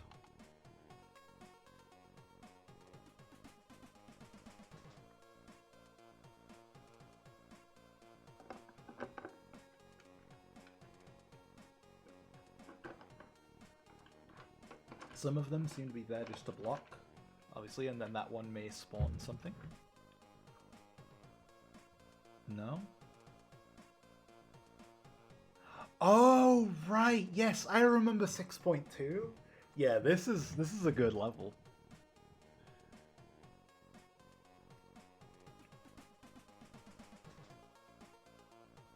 We'll actually speed this up a little bit. I'm very hungry. I would like to get some food at some point. But, oh, what did you guys think about the changes to the Brute, by the way? I much prefer this version. Also, have you, did any of you notice the visual change to Metaphor? It's so much cooler. I actually... So, in general, I do agree with that sentiment of smaller updates more frequently are better, both for a community and just in general as a player. You prefer that, right? I completely understand where you're coming from, and usually I agree. In the case of 1.8, it was this kind of perfect storm of there were so many major things. Oh, okay, right, yeah. Thanks, Aka. So there were so many things that desperately needed to be fixed or changed for leaderboards to be fair and fun for everyone to play, that it was too much to do in a series. Like, doing it in a series of small patches would maybe have felt nice at the time, but it would have made the quality of the game worse. Because if you change a couple of things, but don't change everything holistically, you get bad data. You think that something's OP that isn't in a larger grand scheme of things. When you get your hands on 1.8, you're reading through that changelog, and you see like, oh, well, this tower's been nerfed in that way. It must be weaker, right? Well, no, it's actually not weaker, it's much better, because of other things that have happened in the game. Like with Blast, for example, you read the changes to Blast, you think, oh, well, Blast is dead, right? Well, no, it's actually a very good DPS tower. A very, very good DPS tower that also still provides its same old utility. Like, Blast is a good tower, in my opinion, and it's a very much more healthy tower that doesn't break the game for players and make leaderboarding unfun. So I think 1.8 just had to happen as this massive thing. Yeah, there's the 9 overloads. Yeah. If he did 10, he would have died. Yeah, mod swapping is gone, like Rowan says. That's huge. Mod swapping no longer being a thing has sped up gameplay so much. Arguably, I'd say that sped up gameplay almost more than the frame rate issues that we were having. Because, you know, you're pausing, replacing things, pausing, replacing things, pausing, replacing things. Yeah, you can still swap your mods around, but like you say, it's got that cooldown. It's basically around 1 minute if you want to do it in a way that doesn't cost you. If you want to actually get the refund, it's a minute. If you have good economy and you can burn that money, you can still do a small amount of mod swapping, but it's much more limited than it used to be. It's a skill expression now instead of something that's mandatory for everyone to do if they want to get top 10. Which,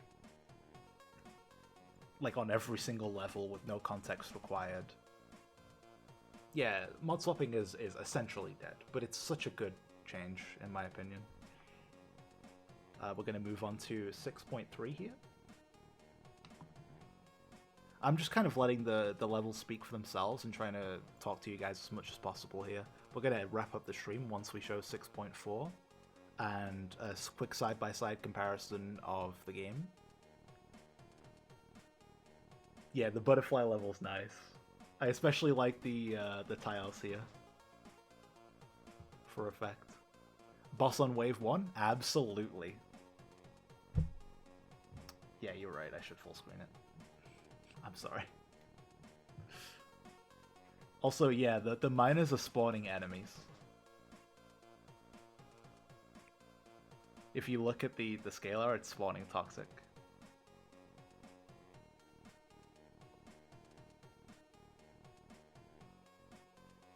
Very unique level. This is why there are only 4 levels in Stage 6 right now. It's because they are all so radically different and they use the script system. So they take a lot more time to make, and they will take a lot more time to figure out for the players as well. They will be significantly harder than Stage 5 levels, because they have unique mechanics. You play the game differently. Much like a level which must not be named that's hidden in a certain menu. Begins with Z. It's... Yeah, someone just mentioned it in chat, actually. Much like that level, it's... Hidden level. Much like Hidden level, it's very unique. I really love levels like this.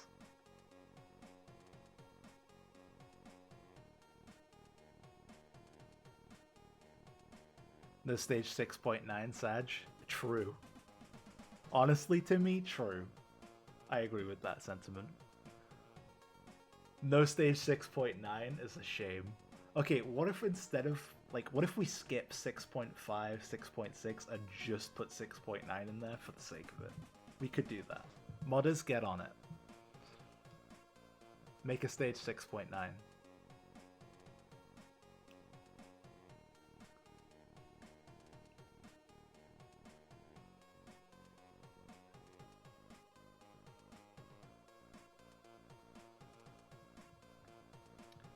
This is a level that I think will take quite a lot of time to figure out. Like, the true optimal strategy. Obviously, people like Dents will solve it probably overnight if they wanted. But for the average player, this will be a very difficult level, which is nice. A true challenge. That's the point of Stage 6. Yeah, we'll go ahead and...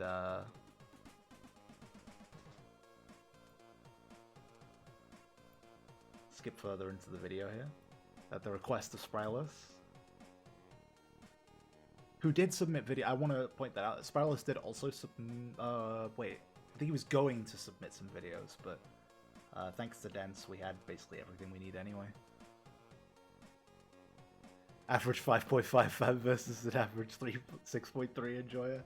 Yeah, that difference in skill level between those two. Yeah, Stakey is so slow because of the script. It is essentially like a timer sort of thing.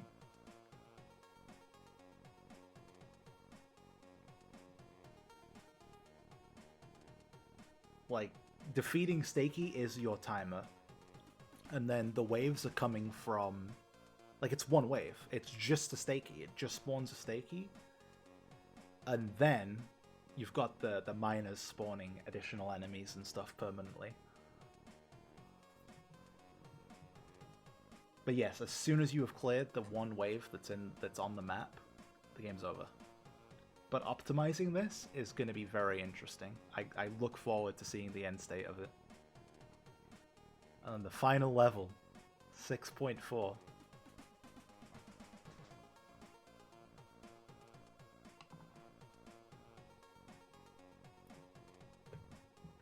Excuse me, I need to bring the chat back up.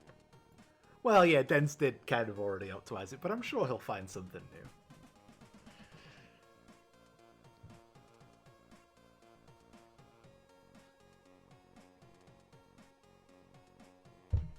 Yeah, so bear in mind this video is sped up. I've personally sped it up by 1.5 times. Oh wait, no, it's on normal right now. Sorry. I'll speed that up. Oh wait, no, it's a short video. Yeah, I'll leave it. I'll leave it on normal. These YouTube videos are currently unlisted. However, as of this stream and as of right now, Dens, you can go ahead and make those public. That's not a problem. As soon as you want to. Just go ahead and make those public. Speaking of which, to all of the beta testers, you are now completely free to discuss anything that you want about the beta, whether it's directly related to the game or talking about the environment. Obviously, don't spill, like, if there's any secrets. So I can't think of anything, but, you know, if there's something, like, non-game at all related that you liked about the testing, don't necessarily talk about that. But, like, yeah, anything related to the game, you can talk about as much as you want. And just, like, your general experience with beta testing, that's fine to all talk about. You know, you want to shit-talk me, that's perfectly fine. I am always open to being shit-talked.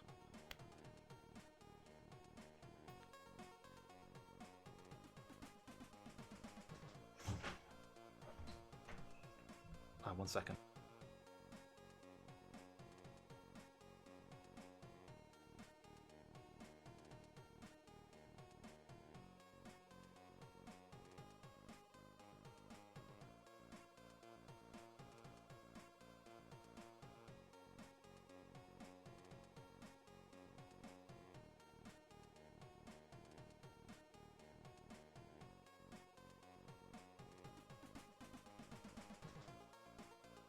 Sorry about that. My stepdad came in with some food that I was not expecting. I was supposed to be getting a takeaway tonight, since I'm streaming the usual time I would eat.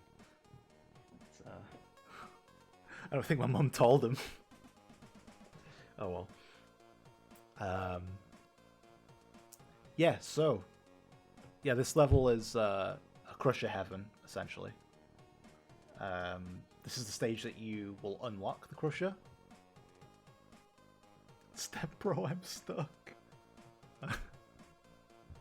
Guys, not the stream for it. You can come and say that sort of stuff when it's not Infinitode related, okay? I'm down for it then, you can make as many memes as you want. Let's avoid references like that. Just for this stream, okay? I don't personally mind, but yeah.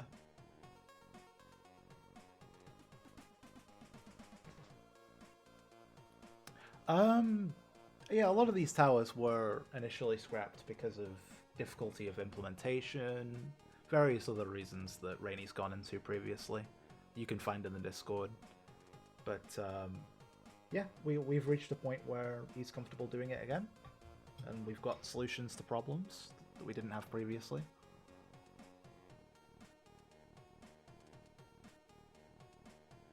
But I'm not sure if he zoomed out fully on this level at any point. Yeah, he did at the start. I'll let the level finish. And then I'll go ahead and show the full map again. Yep, so he ends it there personally. Since it's other than that, it's mostly normal gameplay there. I'll go ahead and show this again. Just show the layout of the... Excuse me? Oh, it's because that's in the way, right? Yep, there we go. So I'll just quickly show the full layout of show the replay feature. We don't have. I don't believe that will work because I'm using a custom build and because the servers have been messed around with because obviously we're moving into the public beta. And since replay is a hosted server side, I don't think I will be able to do that right now. However, that's a good point, all. I will make sure we have something out specifically about the replay feature in the next week or so. Please remind me about that on Discord if you don't see it within the next 7 days, okay? Please remind me. Right, yes, so 6.4's layout, so it's designed in such a way that when the crushers pull, if they're on this side, they will push the enemies out here, and so they'll go the longest way possible. Instead of this nice short path to the base, they'll be forced to follow this path, which will give you more coins, and yeah. Yeah, other towers can also target, like Rinny is saying in the chat, just for anyone who's not reading the chat. Crushers do not stop other towers from hitting those enemies. So a cannon, a Tesla, can hit enemies that are being crushed. No problem. Same for Gauss. Like the Gauss rifle, you can place a Gauss rifle along here and point it this way. I'll just give an example here. If you placed a Gauss rifle here to get the MVR mining, and you had crushers here, and here, and here, you would find that the Gauss just annihilates all of the enemies that are being crushed. Because it can hit as many of them as it's normally capable of. So even though this doesn't look like a good map for the tower, it actually is. And that's a good point to bring up. So with the addition of Gauss to all the story levels and any custom maps that you want to make, now that you can actually use it on custom maps without mining being a problem, you'll be able to make good spots for a Gauss out of crushers on certain maps where they otherwise wouldn't exist, right? Even if it's only hitting 2 crushers, that's still pretty significant on many maps. I will note that crusher, the price of the tower does increase the more of them you have placed. So for example, right now it's 175. When I place that, the next one will cost 350. This is because of the huge economic benefit that the crusher gives you, the massive income to coins. It's just a way to stop from just having a million crushers on the map, just filling the whole map with crusher. Avoiding the blast situation, essentially. That said, modders, if you want to make a map where you just use infinite crushers, you can go ahead and do that, just for funsies. You can even confirm it by just disabling all towers other than crusher.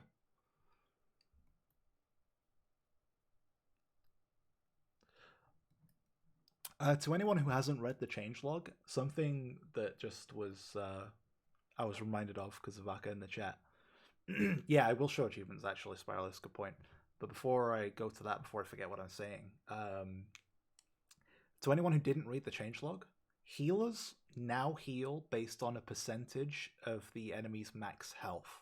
And it's capped at the healer's max health, like a percentage of the healer's max health. I think it's 5%.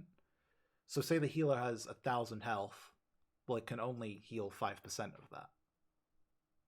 No matter if the enemy's a boss, so Constructor is no longer extremely toxic with healer and borderline unkillable at times, sometimes genuinely unkillable.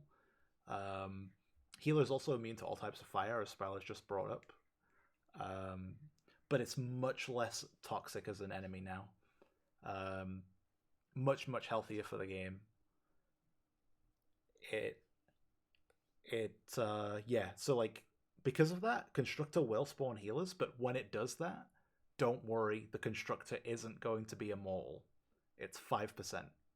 It's 5% of its max HP capped by the healer's max HP. 5% of the healer's max HP. There are no new enemies right now. We thought the essentially 2 new towers was enough for now. We didn't want to delay 1.8 by even more. You know, start adding extra stuff. Like, yeah, why don't we just do factory and community maps and all this and all that? And we'll just complete dev mode. No, we wanted to get this out as soon as we could. We'll see what happens in 1.9. Nothing's set in stone yet, so we can't talk about that. But, you know, we will see. The future is bright. Patches from now on will not take as long as 1.8. I'm very confident in saying that. Obviously, nothing is 100% guaranteed ever, but it is extremely unlikely that something will ever take as long as 1.8 did, because the game is in a much better state now and doesn't need all those changes. Any changes that we would make to the game from now on would just be like a new feature or minor balance changes and things like that. It's never going to take this long again. I'm almost certain of that from my discussions with Rainey.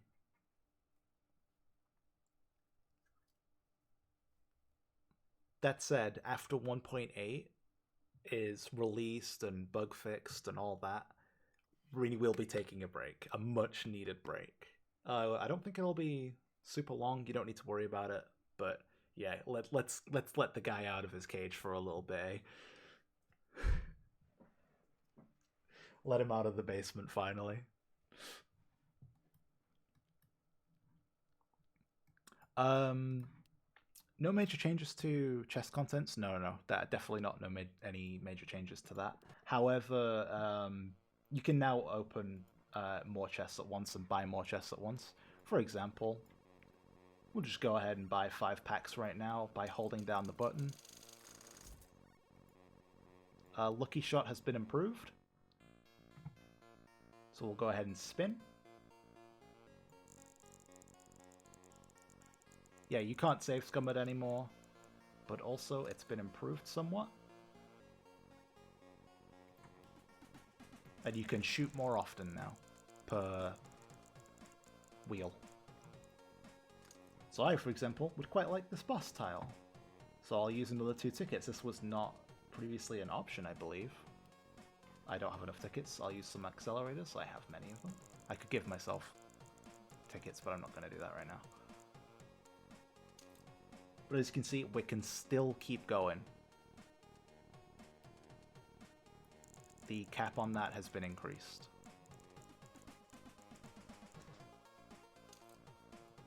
We can still keep going.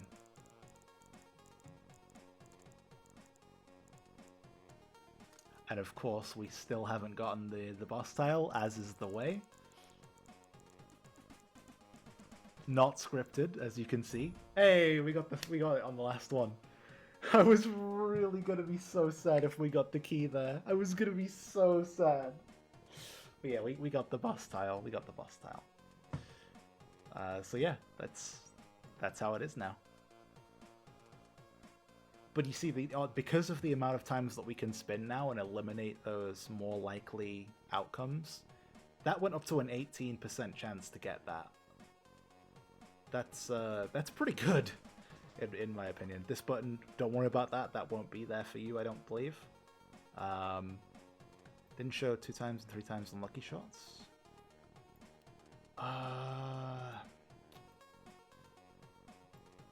Right, yeah, hold on. Let me get some tickets here.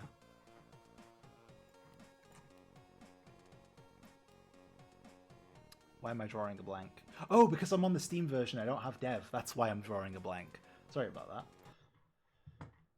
Let me load up my super secret Infinitode 2. Oh yeah, I could just click the beta test items thing, actually. I will do that. Sure, why not? That's more fun. Sorry about that, Rainey.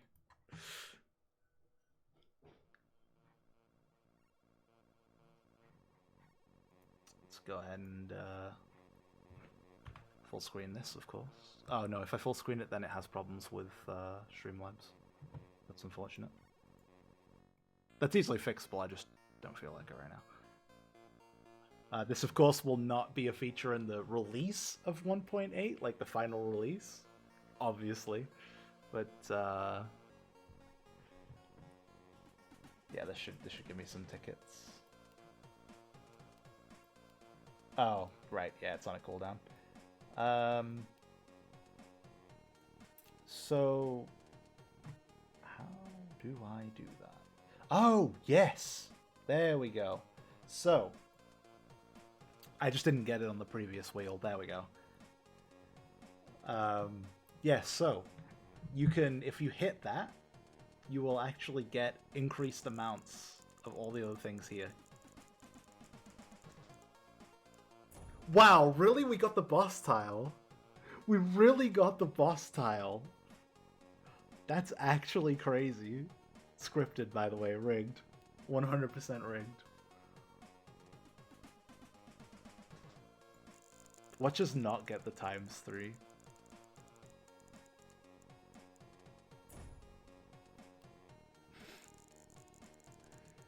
What's the CD?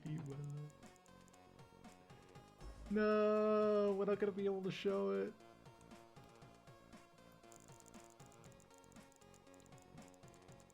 Yes, you can absolutely get 3 boss tiles. There we go. So now you'll see we get 3 beta cores. That's huge. Like, if that was alpha cores instead of beta cores, I would be very happy to get this. On my main account, I still don't have a zeta core. I'm kinda close, but I don't have it yet. Because I've not been playing on the default game, like 1.7.13, for a very, very long time. I've been playing the beta when I play. So, you know, if that was alpha, I would be so happy to get 3 alphas from one lucky shot.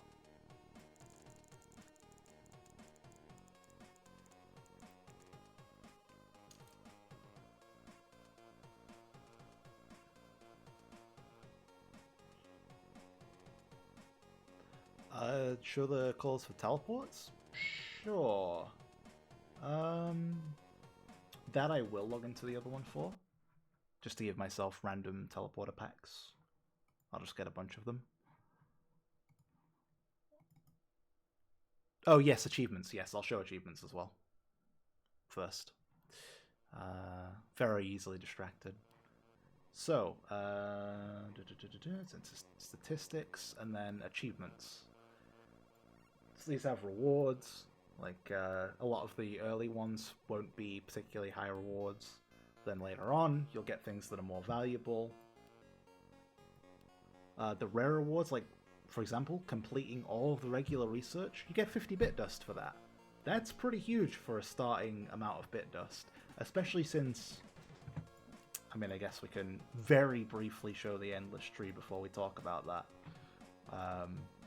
But bit dust is in here somewhere. An increased rate of bit dust is possible now. Bit dust drop rate can be increased. But we'll talk about that soon. We'll talk about that soon, okay?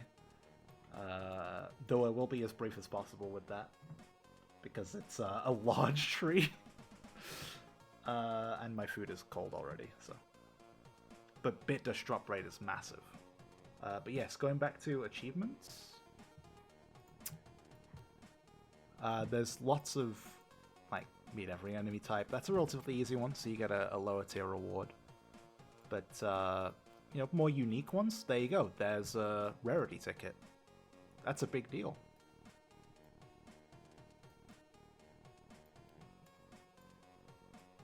And these might be changed, you know, if we get too much feedback that, you know, like, this one doesn't seem like it fits, or whatever, like, we can obviously increase those. Would you like to store your PC playing Sandbox and Endless with auto waves on? Go on then, let's do it. Let's do it. Let's show them the, let's show them the destruction of my PC. We'll shred it. Oh, for this, we have to uncap. Hold on. We definitely have to uncap our frame rate for this.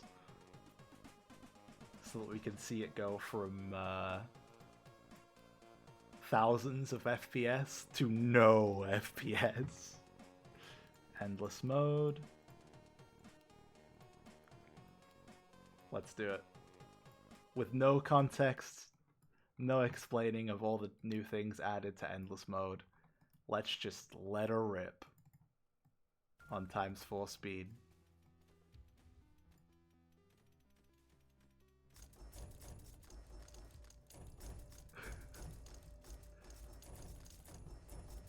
So right now, we're still in the thousands. We're dipping. We're starting to dip a little bit. Oh, hang on. This isn't even the final form. Sorry, instant auto call. My bad. Not that I think it makes much of a difference right now, but it will later. Go ahead and speed this up.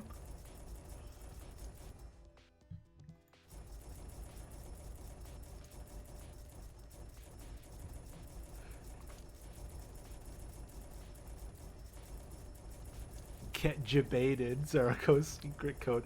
It's so sad that I read that as get jebaited and didn't get jebaited, because that would have been pretty funny if I actually fell for that and was like, wait, where did that code come from? Yeah, we're down to 200 FPS. We're starting to lose some. We're on top. Let's go back to ×4 speed. And we're on a solid 600. Not a big deal. Let's go ahead and speed up the engine speed here. Spawn a constructor. As you can see, our engine speed is through the roof right now. The FPS starting to dip. Let's go ahead and put it back to the normal realms of reality. 420 pug.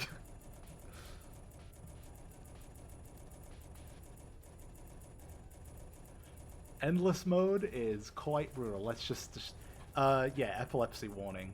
Anyone who has problems with that, don't watch right now. Close your eyes.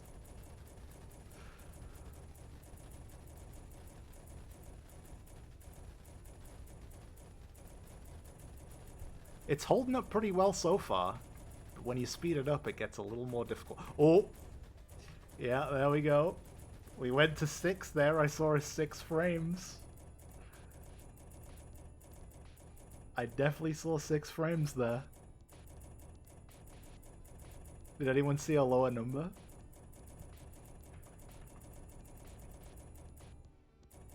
Oh, oh. Bear in mind when it goes down to those low frame rates, that's because I've sped it up to like ×12. Or sorry, ×16. Use Gauss. Oh yeah, crap, you're right.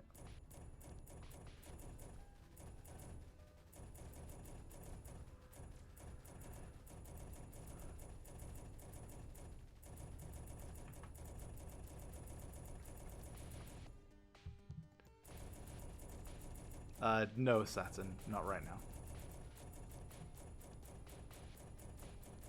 It's still a planned feature, just not right now.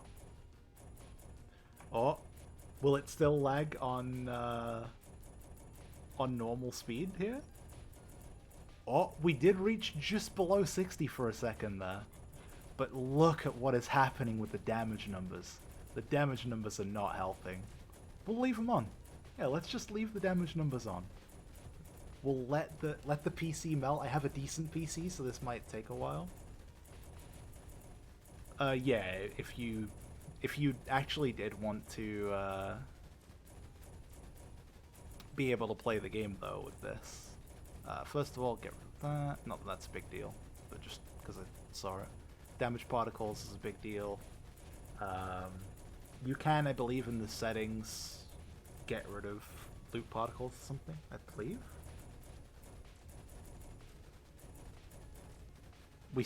As you can see, everything is frozen right now. I believe that's because of Venom.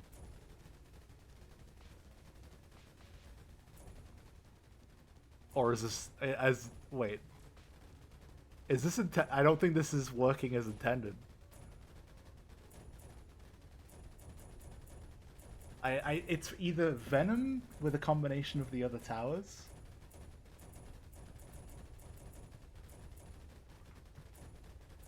Man. Oh yes, by the way, even though Icy cannot be targeted by certain towers, it seems to be able to be affected by Venom versions of the effects.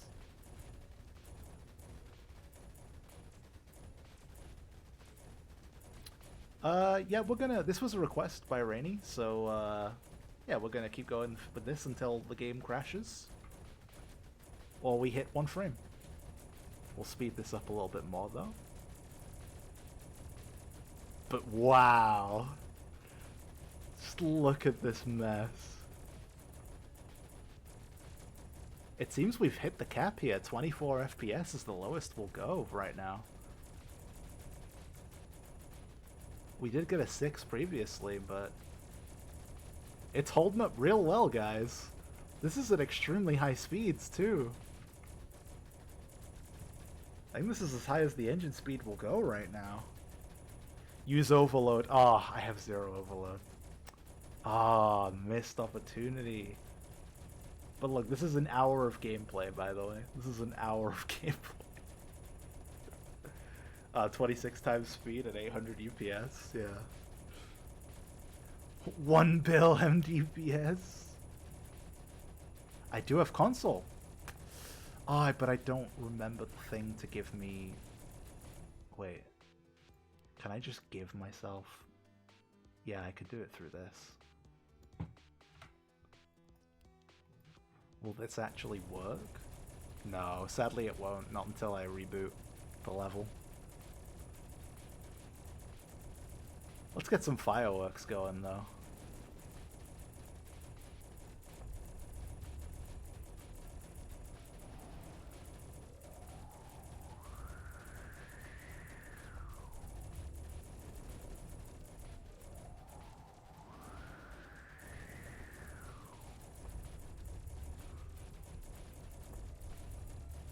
$3.27 billion MDPS nuke.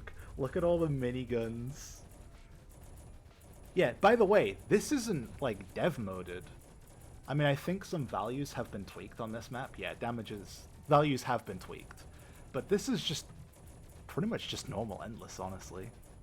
Like, if I just go ahead and, I'm gonna main menu this instead of ending the game so I don't get flooded with all this. Actually, no, you know what? Let's show that. Yeah, I'll get flooded with all this stuff. Because inventory has been a concern in the past. 2,393 bit dust. Can you imagine? Well, that's a lovely noise.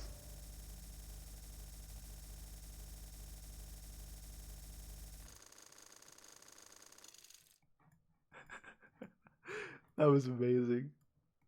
But could you imagine getting that much in a real game? I mean, that's not... I don't think that's even possible with Endless, but... Not that much. Not on a 6-minute game. Now, the rest of the loot, on the other hand, you can get this amount in a game. Not a 6-minute game, but yeah. Also, very nice to see the number values on the icon of the... Oh, I'll show a couple of the other quality of life stuff that we've talked about, but not necessarily shown. Just real quick before I end the game. And then we'll look at profiles. Well, hey, 1 mil club.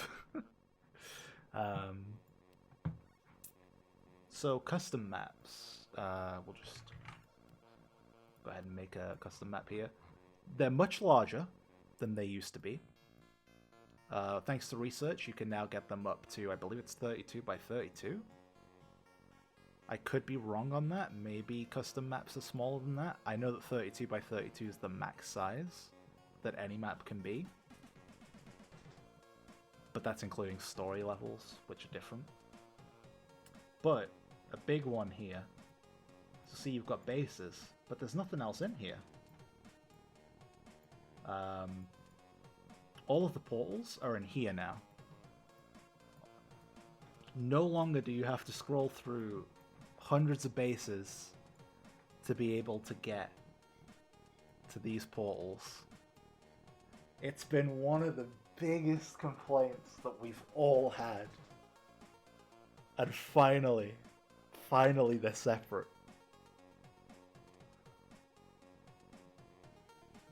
There's a lot of other quality of life changes with custom maps. Mining, for example, is, for the purposes of Gauss Rifle, infinite. Once you exhaust all of the resources available in the thing, in the actual mining deposit. It will continue to mine anyway.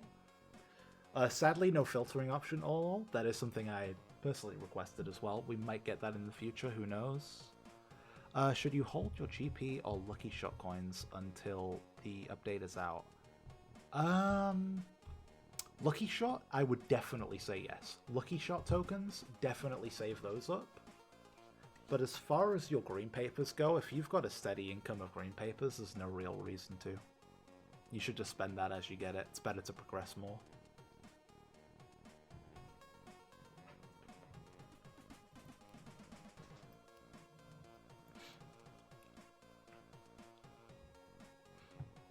Research tickets, always save research tickets, always. They're extremely powerful.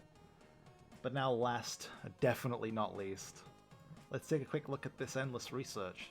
So, we'll just get a quick example here.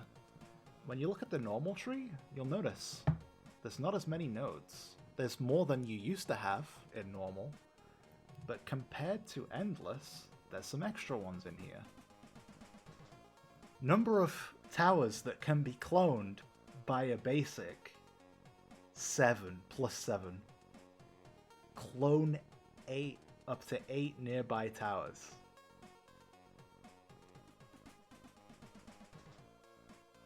So you can put down one basic, and if it's surrounded by empty tiles, it will clone itself 8 times. If you have a good tower near it, and it selects that tower, which is extremely likely, I think. Because I think it prioritizes non-basic towers, and then it's random between those. Yeah, you'll just get an extra 7 of those filling the space around the basic. It's incredible. Basic has actually got a significant use case in Endless, specifically. We've got other researchers here, like the explosion damage of the ultimate on Sniper. A lot of these things are upgradable. The Ricochet chance, nice. A very nice upgrade.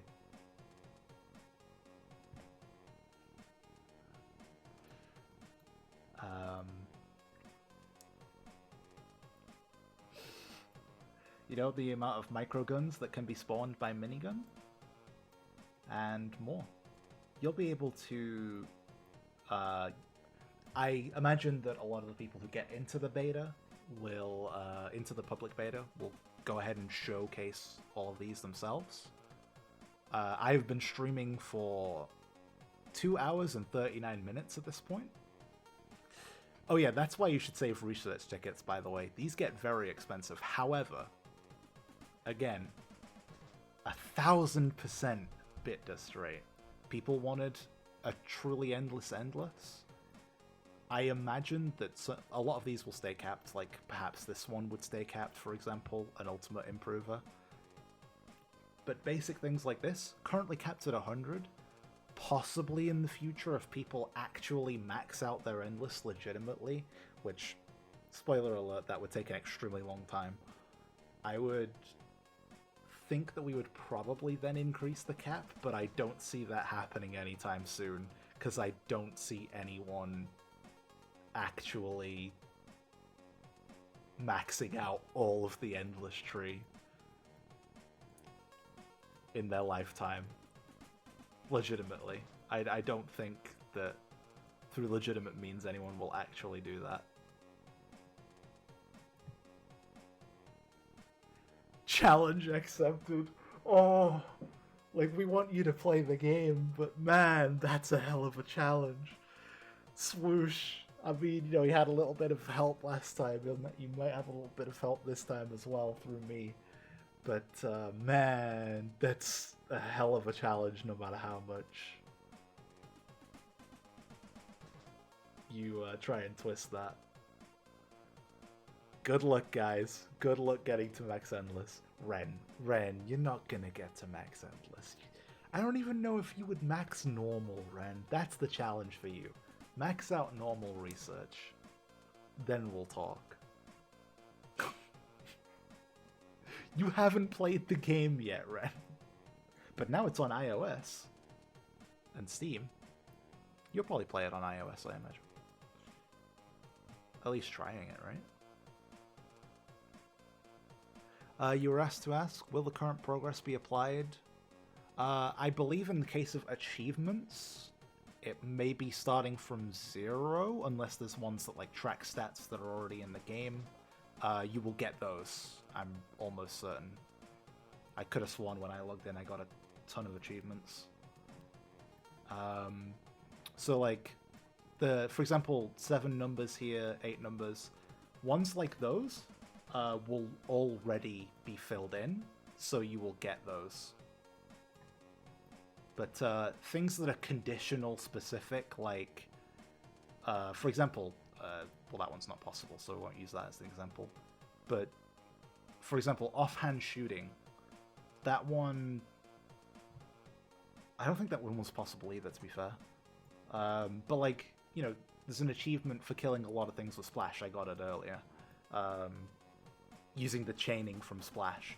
That one you would not get, even if, because you can't do that. So condition-based ones, you will have to do again, even if you've possibly cleared that. But things like, you know, on the wave, 7 numbers, I believe those will fill in automatically, in my experience. I could have sworn I got a lot of the achievements by default. If you could confirm that, Rainy, I'd appreciate that. But I think that that's the case. That, like, MDPS related, enemies killed, like, those will be carried over, and you'll get the achievement immediately. As for badges, let me see.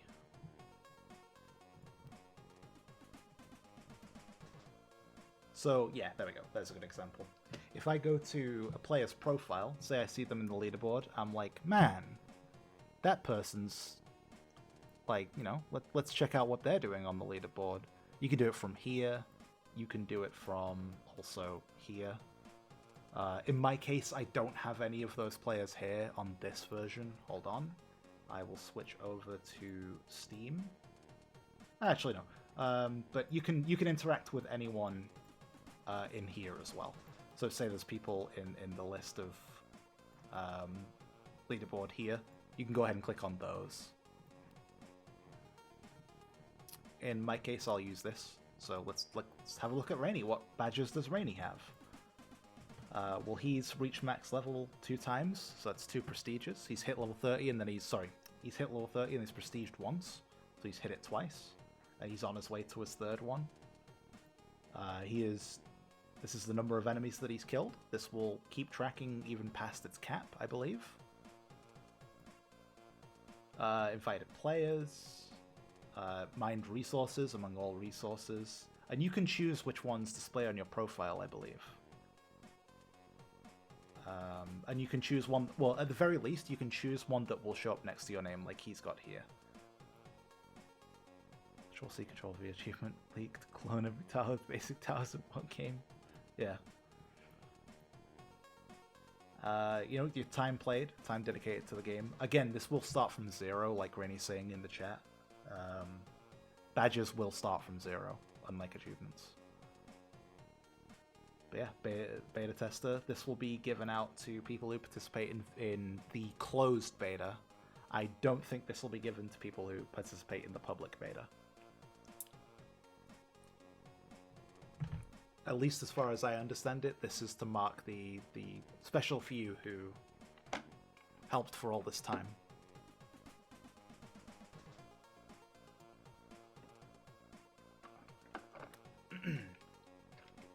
Okay, everyone, I will call it here and answer any last questions you guys have, or try to at least. I have been streaming for almost 3 hours at this point. My throat is destroyed.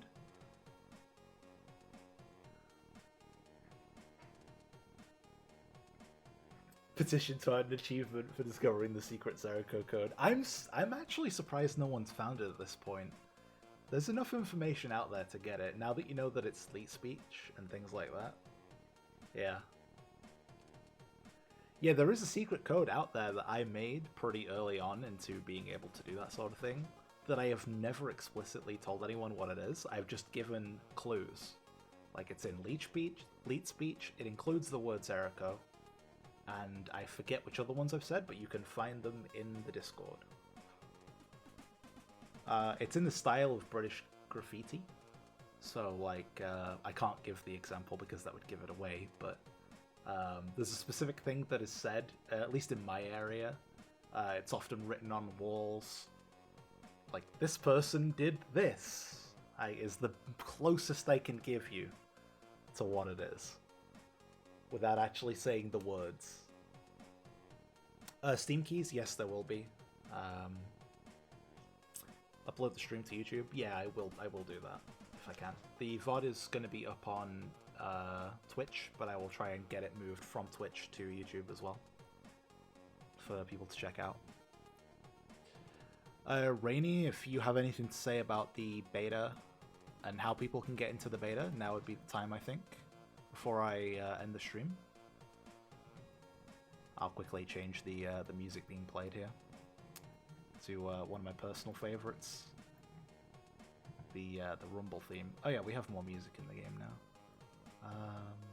Yes, there we go, Tarantula.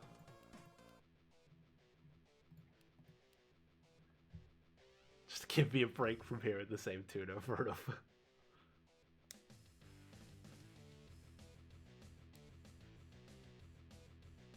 Yeah, okay, so yeah, we'll talk about it in the Discord, or Rainy, either me or Rainy will post something in the Discord in a couple of days.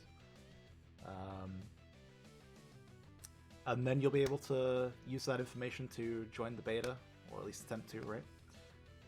Make sure to join the Discord and get involved. Please also check out our Facebook. I'll get you a link.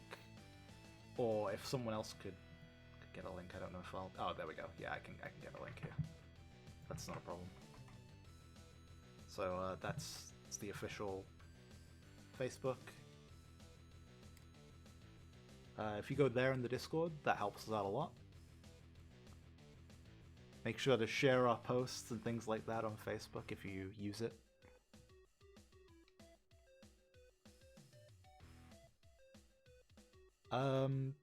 Mike, please make sure to post any bugs and stuff like that on the tracker. This is not the place for that.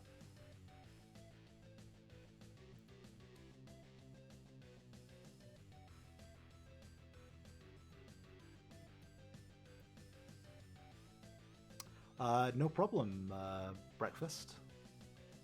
Kind of. That's kind of your name. But yeah, you're welcome, man. Anytime. Thank you, Ren. Appreciate it. But yeah, I hope this has got you really excited for the game. I guess we'll end the stream on the trailer again. Just go ahead and... Oh, sorry, wrong one, of course. My bad. And then as soon as this trailer is done, I will end the stream. Goodbye, everyone. And thank you for coming.